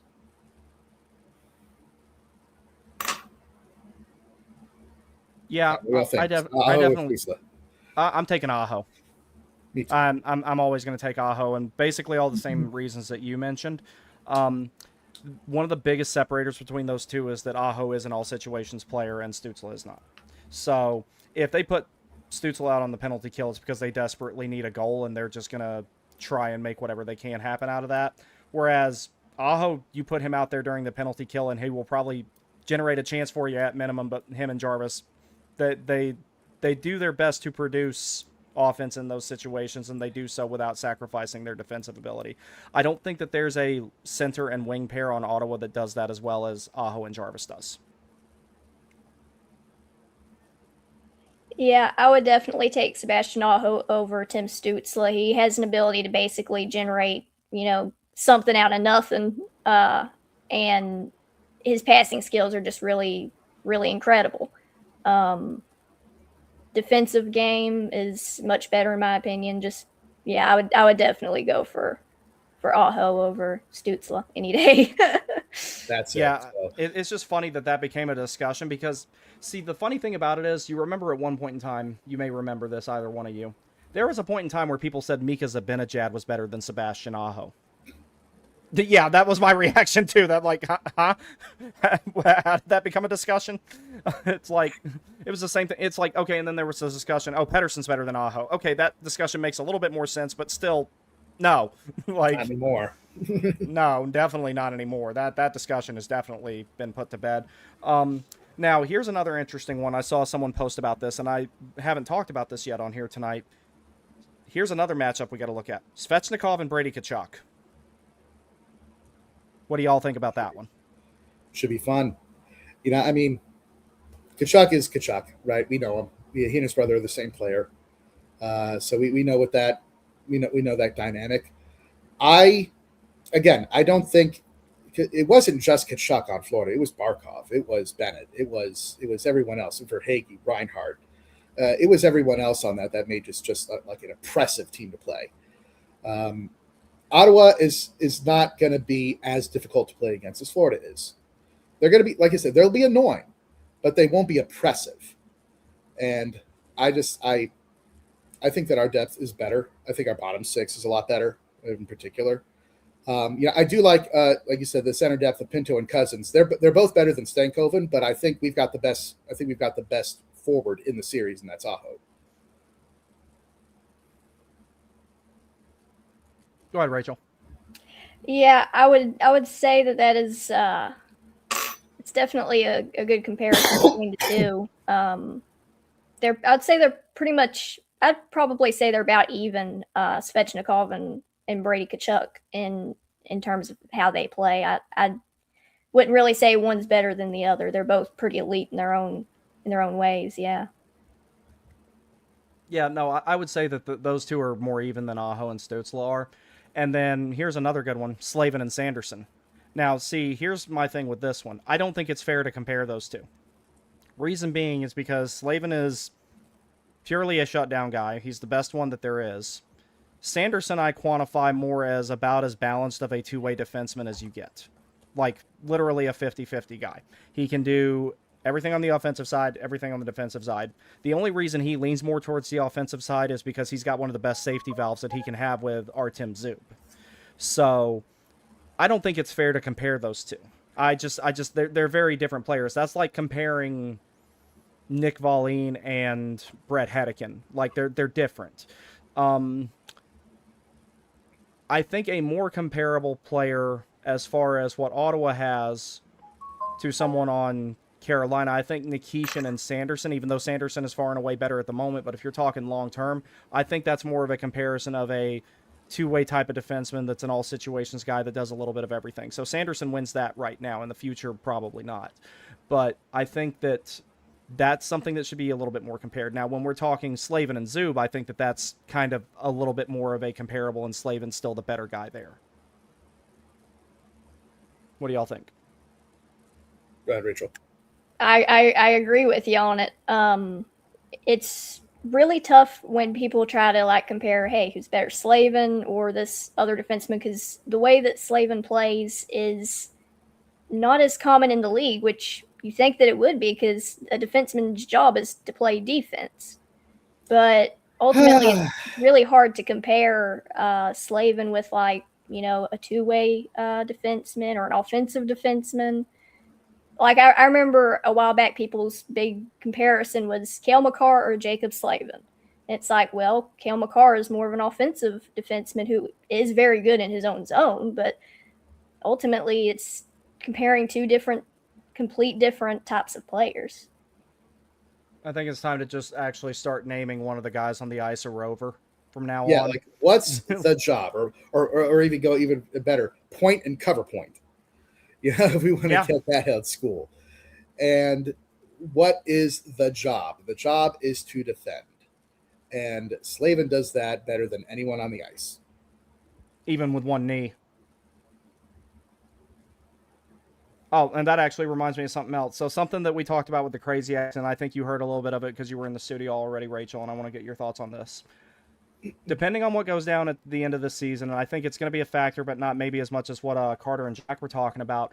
I think that Slavin and Jarvis are not going to be starting the season next year because I think that they're probably both going to get shut down and get their lingering injuries taken care of. With Jarvis, we know it's the shoulder. With Slavin, we know it's the knee. Slavin's age considered, especially Carter made a really good point about this. Slavin's age considered, I think that that's something that needs to be addressed sooner rather than later. Jarvis maybe can put it off a little bit longer, but I also don't think that he should wait anymore.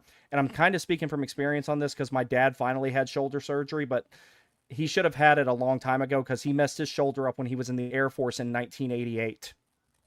He's had that shoulder injury longer than I've been alive. Wow. I don't think that's something they should wait. I want to get your thoughts on that. Yeah. Considering that in the upcoming off season, we've only got, I think, 3 UFAs that'll be up for renewal or releasing. I think that if there was any better time for them to, maybe miss the season having to get surgery, I think that it would be this off season would be the most common sense one for them to do. And also it gets it fixed up, sooner than later. So it doesn't add any lingering injuries or lingering effects from the injury. Because I remember you had Pyotr Kochetkov talking about his injury that he had, and he was saying that it was something he had to do to get surgery for it, because if he wouldn't, it could have ended his career, basically. So definitely better to get it sooner than later, and no better time than the off season that we have coming up, because it doesn't look like there's going to be too much change. Matthew, what do you think, buddy? Yeah, I mean, I think now's the time. The off season, of course, is the time to get those 2 issues fixed. It makes sense, like you said, given our contract situation, given the depth that we have, and we got. I think that's probably the plan of the organization as well. I think, especially for Slavin as well, of course, because we have 2 very capable defensemen that are in the AHL. But also, I think the plan is to let Jarvis, get his surgery and have him recover, and we give Nadeau his shot. And I think that's the organization's plan. I think it's a good one. Well, that's kind of how Jarvis got his opportunity, because Niederreiter was hurt, and he got a long-term look because of that. It would be kind of fitting if Nadeau got a long-term look because of Jarvis being out for a while because of an injury. It would just be kind of like, well, here you go, your turn. But I would rather stumble into the playoffs and have both of those guys healthy when Carolina gets there than to put that off for very long. I'm in complete agreement. So that's my thoughts on that, just looking at the grand scheme of things here and everything. So, Rachel, did you do a bracket? I did not do a bracket. I've actually never done one. I like to ask people about theirs, but I've actually never done one. Yeah, I've considered doing brackets, but every time that I think about it, I'm just like, it ain't worth it. I do remember. Go ahead. Seeing as how I got to go soon, I haven't filled one out yet, but why don't we just do this live right now? At least let me give you the picks. Let's just do the first round. But I'm glad you mentioned it, because I do want to just run through this real quick. So let's start with the easiest one: Colorado and LA. Colorado in 4. If LA wins one game, I'll be impressed. Dallas and Minnesota, my goodness, that'll be a series. That's going to 7. I think Minnesota will take it. I believe in their defense a little bit better, their goaltending, and Ottinger is a great goalie, but he's been a little shaky this year. I think Minnesota can be stifling. So I think that series will go the distance. It's really a coin flip, but I like Minnesota in 7. Vegas and Utah, that'll be a fun series. If Utah drew Edmonton, I believe more in them. I think Vegas is going to end up taking that. And then I'd say Vegas in 6. And then Edmonton and Anaheim. I think Edmonton's going to chew Anaheim up and spit them out. I think Edmonton is 5. And all right, and then we go to the east side, Buffalo, Boston. This is going to be a fun one. Buffalo's got to prove it to me. They've got the first. They again really hot down the stretch. Great in the regular season. They got to prove to me they can do it in the playoffs before I really believe in them. I'm going to take Boston in that series. I'm going to take Boston in 6. Tampa Bay and Montreal. Again, this is very similar, I think, to Dallas, Minnesota. That'll be an extremely close series. Montreal in 7. I like Montreal in 7. We're thinking the same thing. And then Pittsburgh, Philadelphia. That'll be another fun one. It'll definitely be, like the games will be chaotic and entertaining. I don't believe in Philadelphia, frankly, though. I think Pittsburgh will take it in 5. And then, as I mentioned earlier, Ottawa's for sure a tough out. They for sure got a great chance to win, but we should win.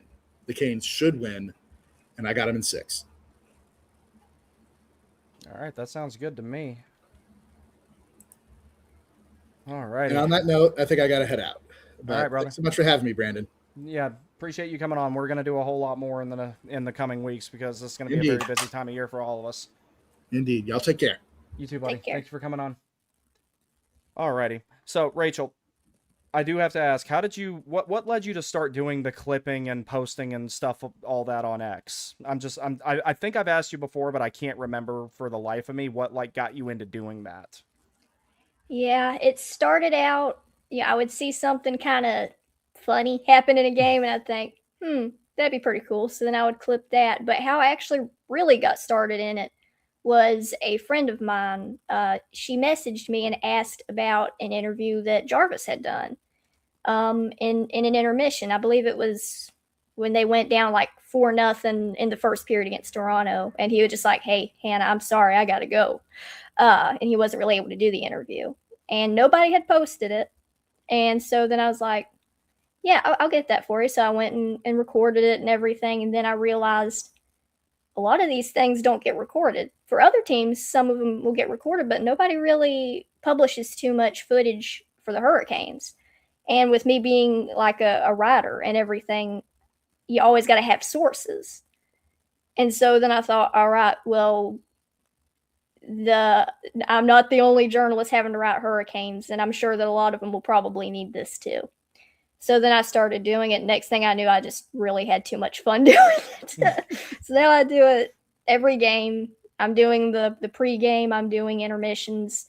I'm doing the post-game interviews. And during games, I'm putting up goals and just overall cool moments or just hilarious moments. Yeah, and you've so if you guys see a lot of the shorts I post to the team, I get them from her. That's why her name's on it and everything like that. And, there's times where I always hit her up. I'm like, hey, can you get this from this time in this period? And she does it for me, and it's really great and everything like that. We had one thing that I thought was going to take off, and it didn't. Everyone knows about the whole Jankowski gimmick. And there was one where he had a puck go off his skate and it almost went in the net, but I think it was Freddie was in net that night and he stopped it. And I was like, just grab that one, post it, and don't say anything. Just put that I requested it on there. And I was expecting the comment section in that one to just blow up with memes and jokes and everything like that. And it ended up not going down that way. But it is really nice to see someone clipping all this stuff for the Canes and everything like that, because like you were saying, other teams have that. Carolina, not so much, but now you get to see a lot of the cool stuff from the interviews, and you clip the defensive plays for me all the time, which I think is the most unappreciated highlight reels in the games or in the game is of defensive plays and everything like that. So the shorts that I'm able to make are thanks to her. So I really appreciate everything you've done as far as helping that channel grow and everything. And if you guys are not following her, I highly recommend it. I post a lot during a game. She probably posts more than I do, and her stuff is really quality, whereas me, I'm just kind of mad at the team and wanting to send somebody to China. How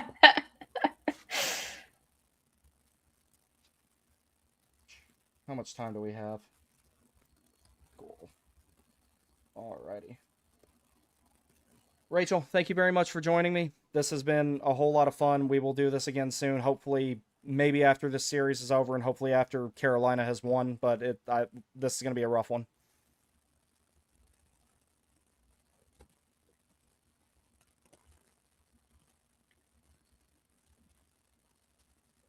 Can you hear me okay? Yeah, sorry. My earbuds started kind of shorting out just a little bit. Oh, okay, yeah, because like it looked like you were trying to listen and then it just kind of just up and stopped. I didn't know what was going on with that and everything. But Yeah, you're welcome to technical stay on difficulty. if you want to. I've got 2 more guys in here. You're welcome to stay. It's going to be Missouri Mike, who you've probably seen on, and then Sam Wallace from Caniac Report, and Griff is going to be here, but you're welcome to stay if you want to. Alrighty. Oh, good job, Mike. Good job. Oh, there you are. There you Oh, are. I did not even realize you were Yeah, look at what time it is, bro. It's 8. So basically, there is a tornado on the ground in Colombia. So we'll see how long I'm out here for. They might be knocking on my door soon, telling me to go in the basement, but we're gonna stay on as long as we can. That ain't good. No, I have the news on Myler TV, and I was just listening to the alarm going off. I'll send you a video of that in a minute. Oh, But dude. yeah, it's like 20 miles south of my current location as of right now. But let's go, Kane. Sound that siren, I guess. yeah, literally sound the siren. Yeah. Sam, my friend, good to see you. Good Yeah, to see nice you. to see you too. Griff should be here soon. I sent him a link. And Griff and I haven't got to talk online in a long time, like in a stream or anything like that. So, all right, everybody. Sam or Mike, whichever one of you want to go first, you can flip a coin or whatever. Mike, you want to go? Sure, yeah. And also, right. just FYI, sorry if you hear a siren. They're blasting a siren or like alarm sound in the dorm itself right now. Just saying, warning, tornado, get away from glass. So sorry if that interference, but yeah, I mean, if you want me to go first, love to talk first. All right, go right ahead. What do you think about this upcoming series that we got here? I'm excited. I think this is a good first test. I like how we're actually playing, a real team that's going to be a challenge instead of playing like a New York or Jersey first round when in years past we've just, I'd say, completely dominated them in my opinion. Ottawa's going to be a very fun matchup, Tim Stutzel, Brady Tkachuk from my hometown. Going to be a lot of fun playing against them. I just hope, we're ready. We're prepared for what's at task here. I would like to see Carolina in, I want to say 5 or 6. I would not be surprised if this goes to 7. Yeah, I think it's going to be a really even series, which sucks just because we're champions of the East. We're playing a wild card, but there's not going to be an easy series in the Stanley Cup. It's the hardest thing to win. And yeah, give me Canes in 6. That's what I think's going to happen is Canes in 6. Rachel, you said Canes in 6 as well, right? I believe so, yeah. Yeah. Sam, what do you think, my friend? So, I think Ottawa, out of all the first round teams that Carolina has faced throughout the years, I think Ottawa is going to be a pretty hard team. I mean, obviously they have Tim Stutzel, Brady Tkachuk, Drake Batherson, a veteran, and Claude Giroux. And on the back end, you have pretty good defensemen in Thomas Chabot, Jake Sanderson. The real question for Ottawa, as we know, is the goaltending with Linus Ullmark. I think Carolina probably wins on paper in terms of the depth on forward group and on defense. But I do think this is going to be the hardest first round that Carolina is going to face. But you know what? I'm going to be bold, actually. I'm going to be very bold in my prediction, and I'm saying Carolina in 5. Carolina in 5. Oh, jeez. Oof. Yeah. Well, I mean, maybe this is a good omen for us. I mean, don't die, Mike, but like, Yeah, please don't. yeah, don't die. That's the funny thing. I was texting my family group chat. I was like, because obviously sound the siren is our new slogan. So I just kept saying, sound the siren, tornadoes on the ground. This is an omen. But yeah, I'm going to remain on mute just when I'm not talking, just for you guys don't have to hear that. And that alarm has been going off for maybe the last 10, 15 minutes. Man, I could never live in the Midwest. At least, like, if a hurricane is coming, at least it's kind of like, hey, get out of here. Okay, Yeah. I don't have to sit there and be like, hey, there's a tornado. Okay, it's gone. Oh, hey, look, there's another one. It's like, Yeah, I could never do that. But yeah, so we got 3 saying Carolina in 6, 1 saying Carolina in 5. I wish Griff would get in here so I can hear what he's going to say. I mean, I could probably imagine Carolina's going to sweep them and Logan Stankoven's going to have 7 points in every game. And I'm like, all right. see, that's one of the things that I've talked about in the past, like how different him and I are. And even though we were both in the military and everything, Griff was a drill sergeant, right? So he's like a motivator and everything. It's like something goes wrong, he's like, that's all right, we're gonna pick everything up and just we're gonna get going. He's a go-getter. He's that type of guy. Whereas me, I was an intel guy, and I'm like, the world is a horrible place and we are an awful species. That's what I think, because that just shows the dichotomy. But it's like, it's good to have someone who is as positive as him, because, and Sam will speak to this, when the rest of us are kind of like, oh my god, this sucks, he's the one guy, he's like, hey, stop crying about it, get back to it, we're fine. And I'm like, all right. He has spoken. We will do that. I don't know if I'm that type of person, but I try to bridge the gap between positivity and reality, I guess, is the word. No, I think that's a good way to put it. And unfortunately, the other Sam has betrayed our home state, and he went to Minnesota. He went to Minnesota to be with his wife. So I understand that, but at the same time, we're going to give him grief for it. We're not going to just let him get away with moving to another state and becoming a season ticket holder of a different NHL team and get away with it. That's just not going to happen. We're going to have... Oh, see, the thing is, if they win the Cup this year and he's not there, then we know who to blame for all the stuff that's gone wrong in the past, and we'll get him banned from Lenovo. Yes. Because that's clearly his fault. It's like, who else do you blame at that point? It's kind of like, all right, so... And then not to mention, if, like, I've been thinking about going back to the military, if I go back and they start not making the playoffs again, because they didn't make it the entire time I was on active duty. The entire time. And I'll be like, oh my god, this is my fault. Well, you guys are going to miss the playoffs for another 12 years, because I'm going to go ahead and do my other 12 and retire if I'm going to go back. So, my bad. Sorry. But, yeah, it's like, he's going to be going to Winnipeg a lot. He's actually closer to there than he is, I think, to Minneapolis, St. Paul, I think he said. Yeah, he is.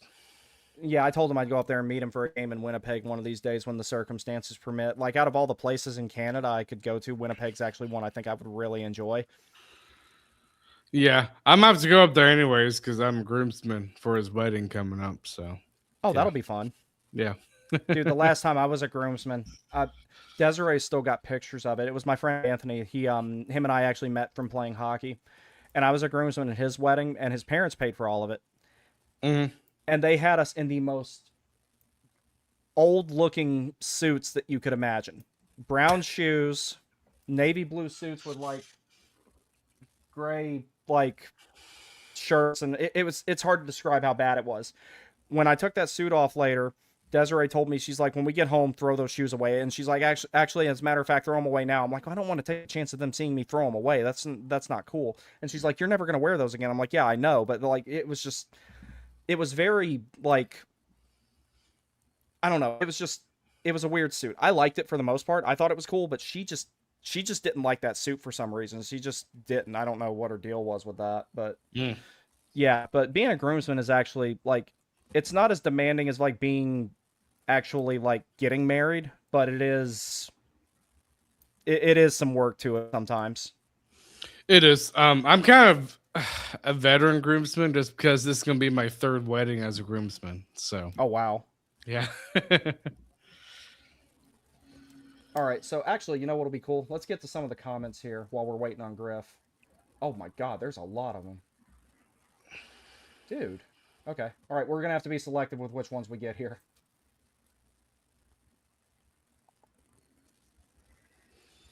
All right. We'll just start right here. Not You says, Svetch is 100% going on another tear. I concur with that. What do y'all think? Rachel, we'll start with you. Playoffs Fetch. That's all I'm going to say. Playoffs Fetch. Yeah, playoffs Fetch is an animal. What do y'all think? I'll say that I think he's definitely going to be the playoff Fetch that we saw last year. But I also don't want to assume anything. So we'll see how it goes. But I do think because of, I mean, we all saw the first 8 games of Svetch, he wasn't really playing like the playoff Svetch he was last year. But after that, he was playing so good for so long. I agree. We're going to see playoff Svetch.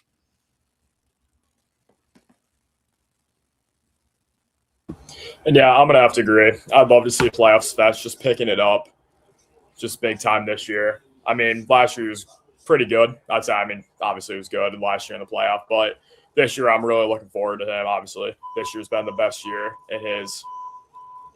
This year in the. I'm sorry. I am distracted right now. Sorry, just with all this going on. But obviously, this was the best year of his, and for him, I would just like to see him continuing to do that in the playoff this year. Just continuing it. Yeah, I agree. If Svechnikov goes out there and takes a penalty on his first shift, I'll actually be one of the happiest people alive, because penalty taking Svech also scores a lot and throws a lot of hits.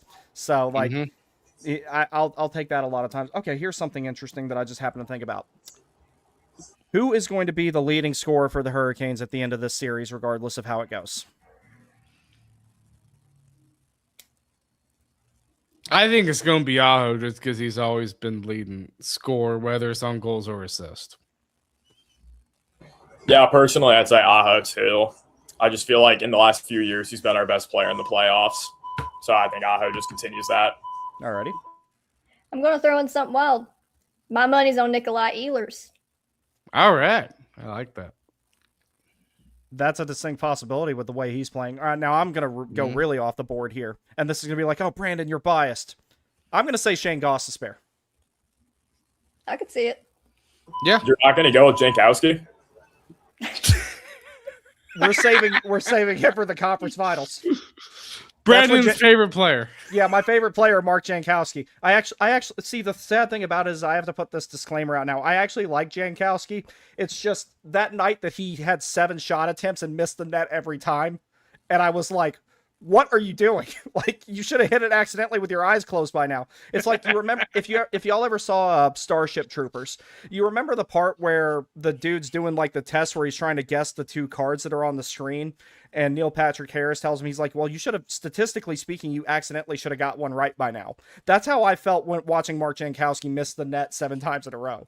And that's what I was like, okay, enough, send him to China. And right after I said that, he started playing well. And then he started playing the best hockey of his career. The more that I said bad things about him, I'm like, all right, I guess I got to keep this going. So that's what I did. I kept up the Jankowski to China thing, and then it became Jankowski 2C, and the HINA part was gone. So that's why I was kind of like, I just had to keep it going. It was working, so I just had to keep doing it. The same thing happened like that one time I said something bad about Jackson Blake. One time he scored the next shift. So I'm like, I got to keep this going. I don't really have a choice. The one night I came close to saying something bad about Aho, he scored on a power play literally 5 minutes later. So yeah, so I do think that for Carolina, I'm going to go and say Gostisbehere there. We have 2 votes for Aho, 1 vote for Ehlers. Now, as far as overall impact, who is going to be the most impactful Hurricane in this entire series? Talking offense, defense, physicality, sandpaper, intangibles, whatever you want to throw in there. I'm saying Martinuk. I He's can always see that. been impactful. Tell him to pretend it's the Devils. Yeah, exactly. I'm going to go Svechnikov. I just think the physicality level, I think he's going to be hitting up on, to Chuck and everyone else. I just like him being physical. I think his defense has been also great, and I think his goal scoring will also come. Yeah, I'm probably going to say, I'm thinking Jordan Stahl. Yeah. He's got some tough matchups ahead of him, so that makes sense. And faceoffs are crucial. Yeah, and they're going to be crucial. Like we were talking about it a lot with the Crazy Acts. We had them on here earlier. The face-offs thing we were talking about, like, that's going to actually be a big deal. I know I'm a noted, like, face-off non-believer for the most part, but that'll be crucial just because of Ottawa's ability to possess the puck and maintain possession of it after winning a face-off. They win a lot of them, and they win a lot of them clean. So that's going to be a very impactful thing, especially with him being on the power play now too, and the power play's got to come through for it to win. So actually, here's another good one. Power play percentage. What does Carolina end this series with? I will say 20%, roughly.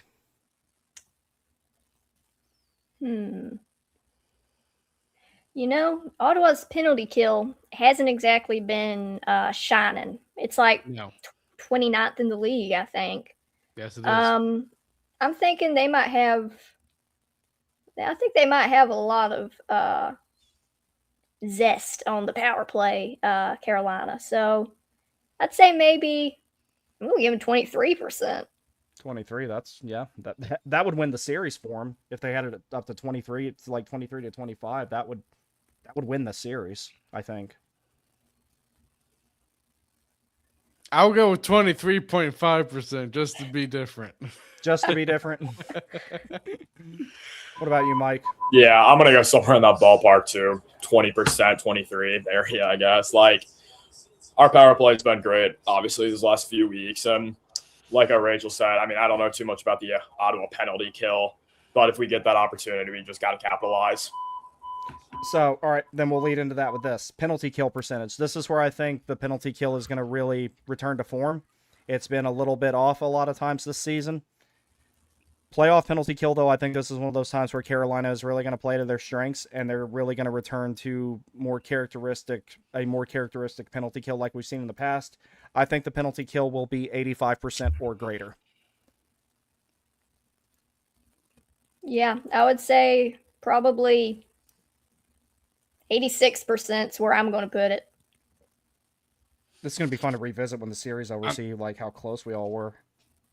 I'm gonna say 84%. I'm dropping down just a little bit below, but I think still going to be pretty good. Just because Ottawa, they do have a couple of star players in Kachuk and Stutzel. Yeah, I'm kind of feeling lower 80s. Just, I feel like their power play might score a few on us. Just, I still think we're going to have a greater advantage just with our penalty kill. But I think, like the guy said, I think Kachuk and Stutzel can just put some in. Yeah, Kachuk is going to be a problem. So, like, I'm especially on the power play because he's like one of the, if not the best net front guy in the league now. So I think that all those things are going to be factors as well. Now, here's what another thing I want to hear from you guys. Accounting for the defense here.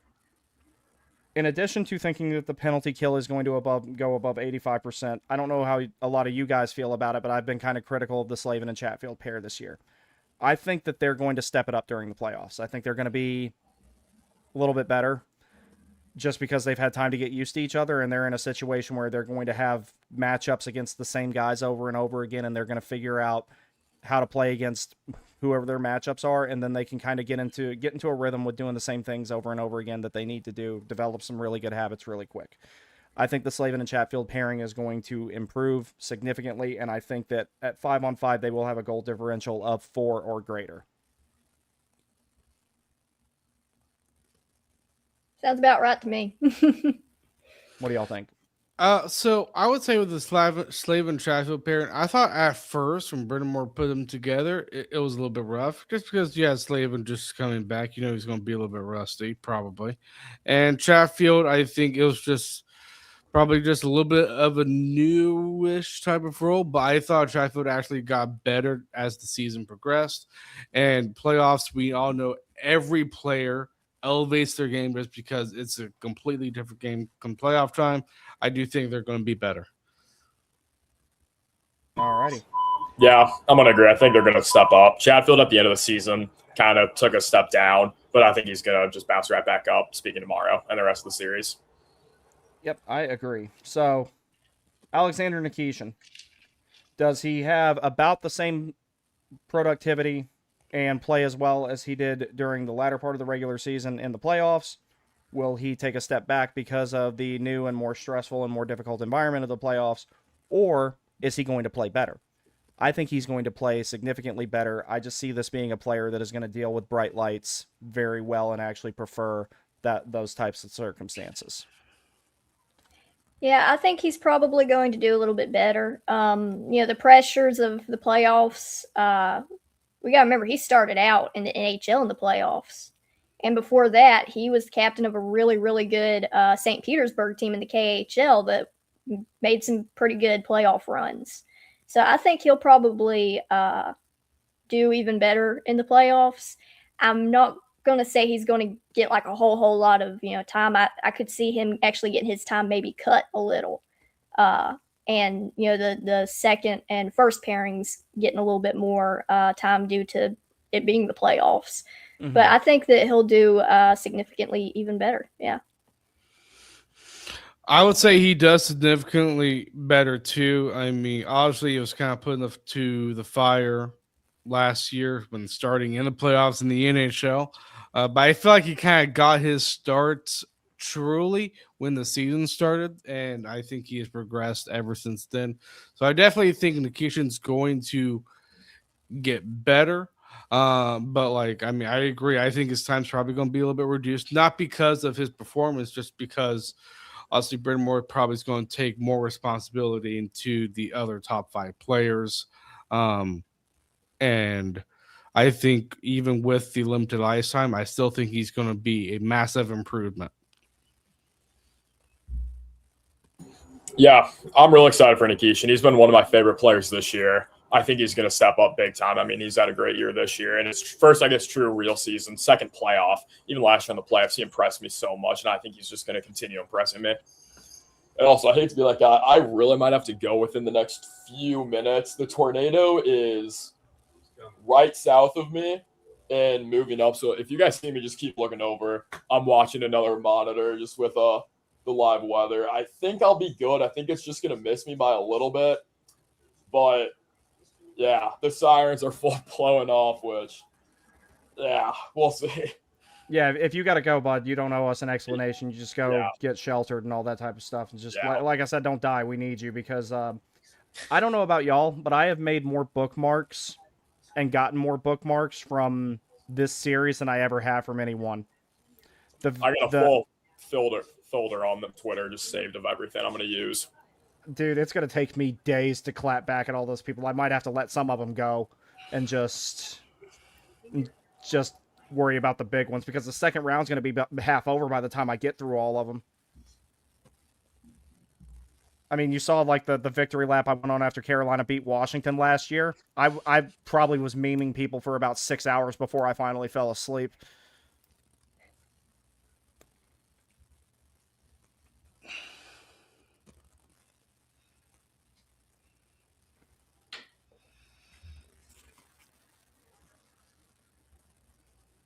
Hold on 1 second, guys.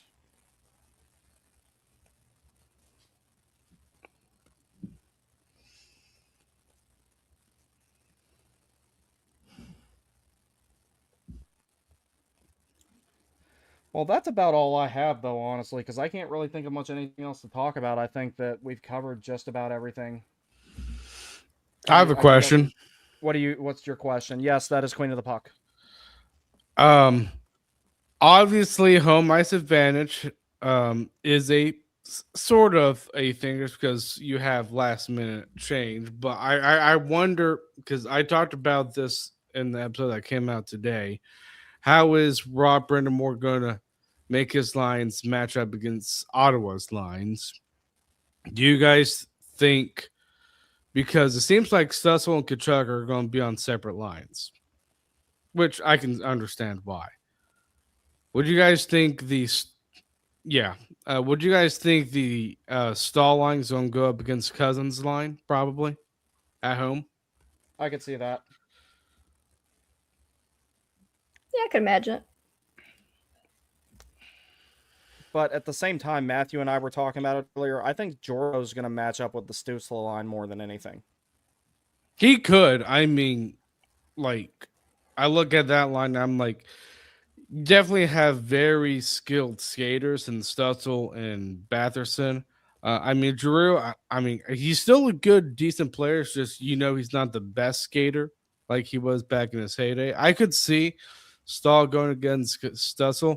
It's just, if you match probably maybe physicality with physicality, you could probably wash that out. That's my guess, just because Kachuk is full-on physicality, even though he's good at scoring.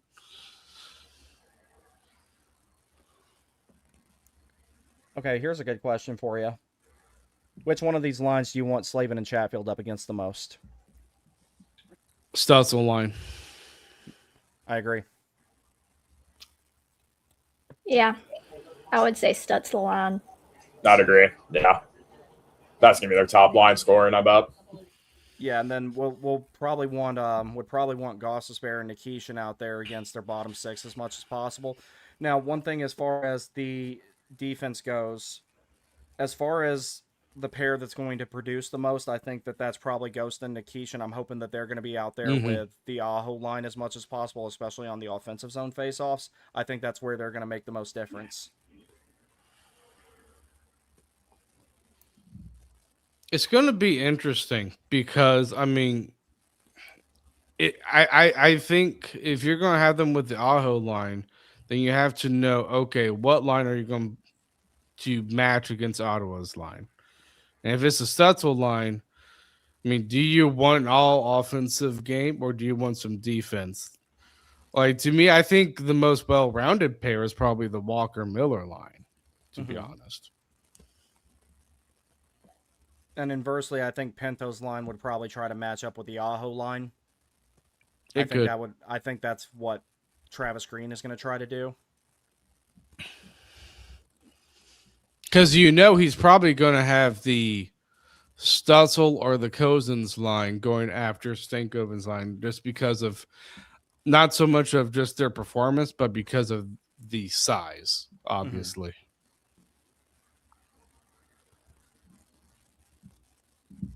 Rachel, what do you think?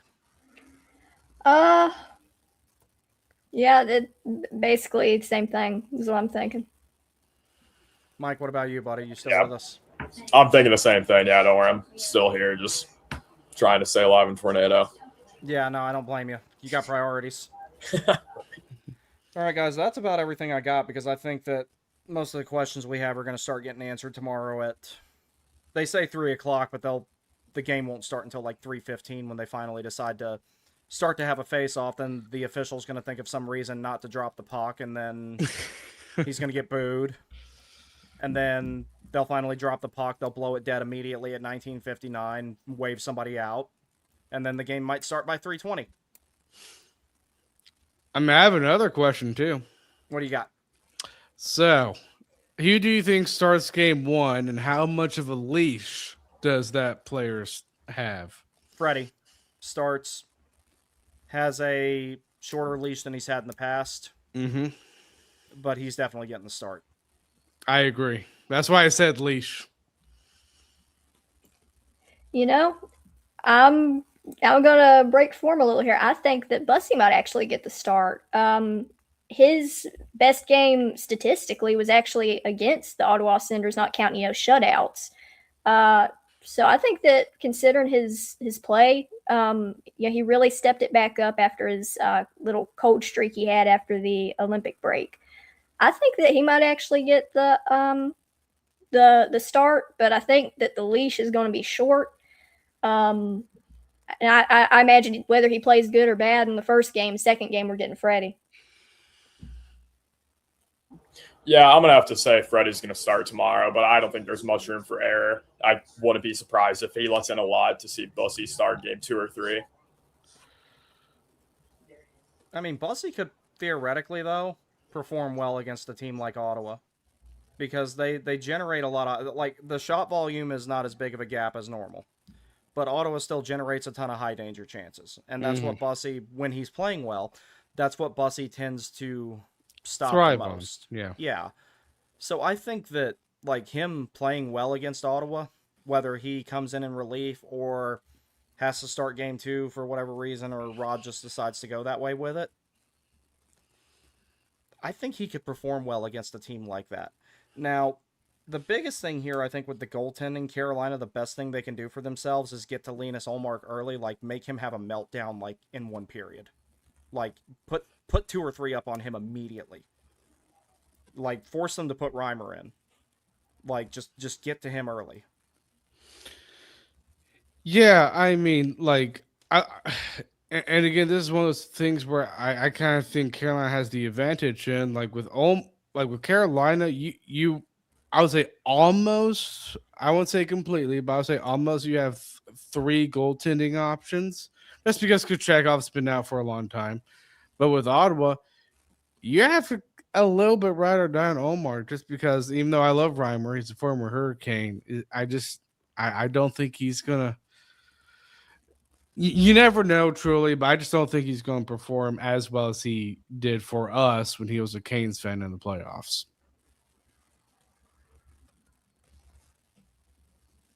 I mean, yeah, Olmark is 0-2 in PNC. I mean, Lenovo Center was PNC back then, but he's 0-2 against us from that Boston series a few years back. I just think, if we can play like that, or at least how he did back then, I don't think that's going to be an issue. And statistically, he is not good when it comes time in the playoff. And yeah, Reimer, he's just a little older now, kind of outdated, just not going to be able to perform like how he did for us a few years back too.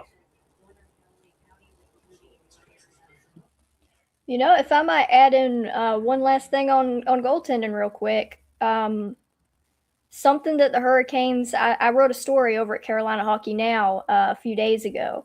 Something that the Hurricanes have that's a bit of an advantage is they have two goaltenders that have completely different styles. They're both very big with Bussey and Anderson. They're about the same size.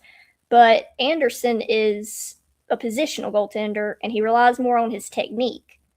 That is really good against a lot of the teams like how the Boston Bruins play. That's a little bit more kind of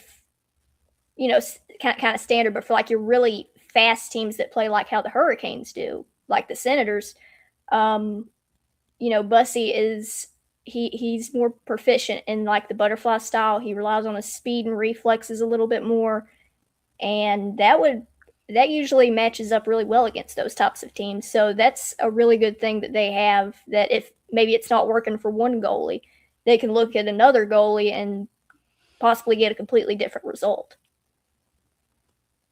That's actually a really good point. It's like, I forget who it was, but I was watching a game, I want to say it was between Minnesota and Nashville many years ago, and I forget who said it. I think it was not Minnesota's play-by-play guy, but their analyst. And he was comparing, I want to say it was Stolarz and somebody else. And the terms he used was, he said Stolarz is a battler and the other goalie is more of a technician. You have those guys that fight for their positioning at the top of the crease, challenge really aggressively, will go out of their way to look around you and, push you out of the way and doing whatever they can to be able to make sure that they can see that shot and make a very aggressive save. Then you have guys who are more of the technician type of goalie, which they just kind of tend to play angles and be really sound with their positioning, regardless of how deep they are in the crease, so that way they know they're square to the shot wherever it's coming from. And if they're not getting a shot, they're square to that passing lane in a way so that they can get across the crease really quickly and make a save. And then battlers, they're a little bit more about jumping on loose pucks with second effort saves to prevent them getting another shot off of a rebound, whereas other goalies will just kind of play rebounds and be like, okay, that one got away from me. I'm not going to jump on it, though. I'm just going to position myself for the next shot. Freddie is more of the technician type of goalie, as you're alluding to, like where he plays a very intellectual type of game. Now, that's not to say that Bussey is a low IQ goalie. He's not. Somebody might interpret me saying it that way, and that's not what I mean. But Bussey is one of those guys that relies heavily on his athleticism and his reflexes to make saves. So that's a good point. If one thing is not working, or if one goalie is not working, then the other one, who is very, very different coming in, kind of throws a curveball at Ottawa to kind of maybe mix things up, and maybe they wouldn't figure it out. Kochekov is a little bit like that. Kochekov is just a madman in general. Yeah, it's like I'm waiting on somebody to say, well, he didn't drop his stick as much this year. I'm like, hard to drop your stick when you're not playing. Like, unless he had it next to him in the hospital bed, and every once in a while he's like, ha, ha, ha, ha, I remember how to do this. If Cooch somehow gets in this series, I'd love to just see him go run it to Chuck at some point. Again. Oh, yes. Yeah. That was one of my favorite moments of his, where he poke checked him on the penalty shot, and he did the things he did after that. I think my other favorite one, there was a game he won in LA one time, and there were some people behind the net in the stands that were like giving him grief the entire game. And after the game was over, he turned around and he like points at him and he starts like going like this. He's like, "Hey, you." And I was like, I like that type of attitude in a goalie. I'm glad he's reined it in a little bit, but damn, it's entertaining to watch him do stuff like that. It's funny. Yeah, and you had some people in the media criticizing his play, being like, "Oh, he tripped Tkachuk. That he should have redo that shootout goal. He got the puck first." And yeah, that's the biggest thing, is he got the puck first. But yeah, Kochekov being a factor in this, it's like I saw people like saying stuff about like, oh, that doesn't help. I'm like, yeah, it does. It gives you a third option where you only had two. That helps you regardless. And it's not even just a third option. They have they could have 3 NHL level goalies available. A lot of teams have like 1 NHL level goalie and then like just a backup. That's And what it's like in Ottawa this case they have has. 3 full on could win any game type of goalies. No, I absolutely agree with that. Like it does nothing but help having Kochekov back. All right, guys. Well, I have to work in the morning. This has been a ton of fun, and I think that we'll all get together and do something similar at the end of the playoffs for the Hurricanes, whenever that may be. Hopefully, it is no time soon. Hopefully, it's in early June before we have to have a discussion of when we would all meet up again. However, I will periodically, when I do damage report for individual games and everything like that, I'll probably be in, like some rotating guests on and everything like that. Of course, I would love to have all of you back at any given time that we can do that. So, Mike, you stay safe from tornado, please. Don't die. Yes. Because we'll be good. you're one of my favorite people to employ against them. So we need you. Yep. Like the psychological warfare you bring to the table is unparalleled. I try my best. Well, like I saw that thing you got into the other day. That was that took up my notifications tab for a long time. Yeah, I mean, it was like at midnight too. It just kept going and going, and like I wanted to stop, but they're on the different side of the world, so it's not like they have anything to lose. I just went to sleep and called it a day, and my Twitter was broken by the time it was over. I couldn't refresh notifications or anything. All right, guys. Does anybody else have anything else to say?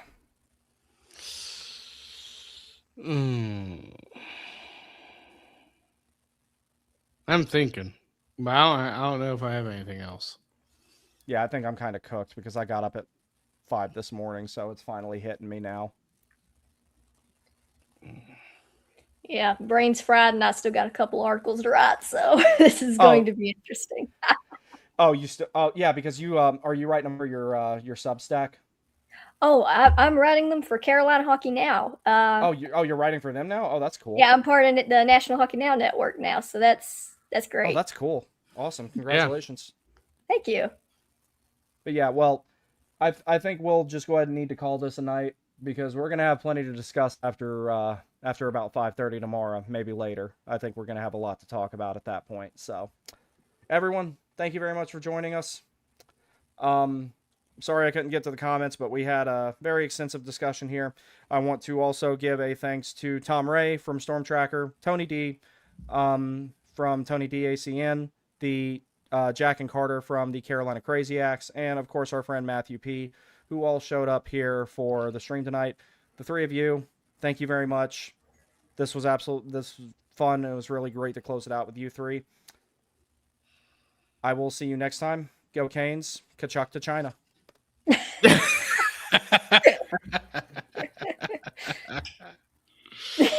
Good night, everybody. See ya. See ya. All right. Ugh.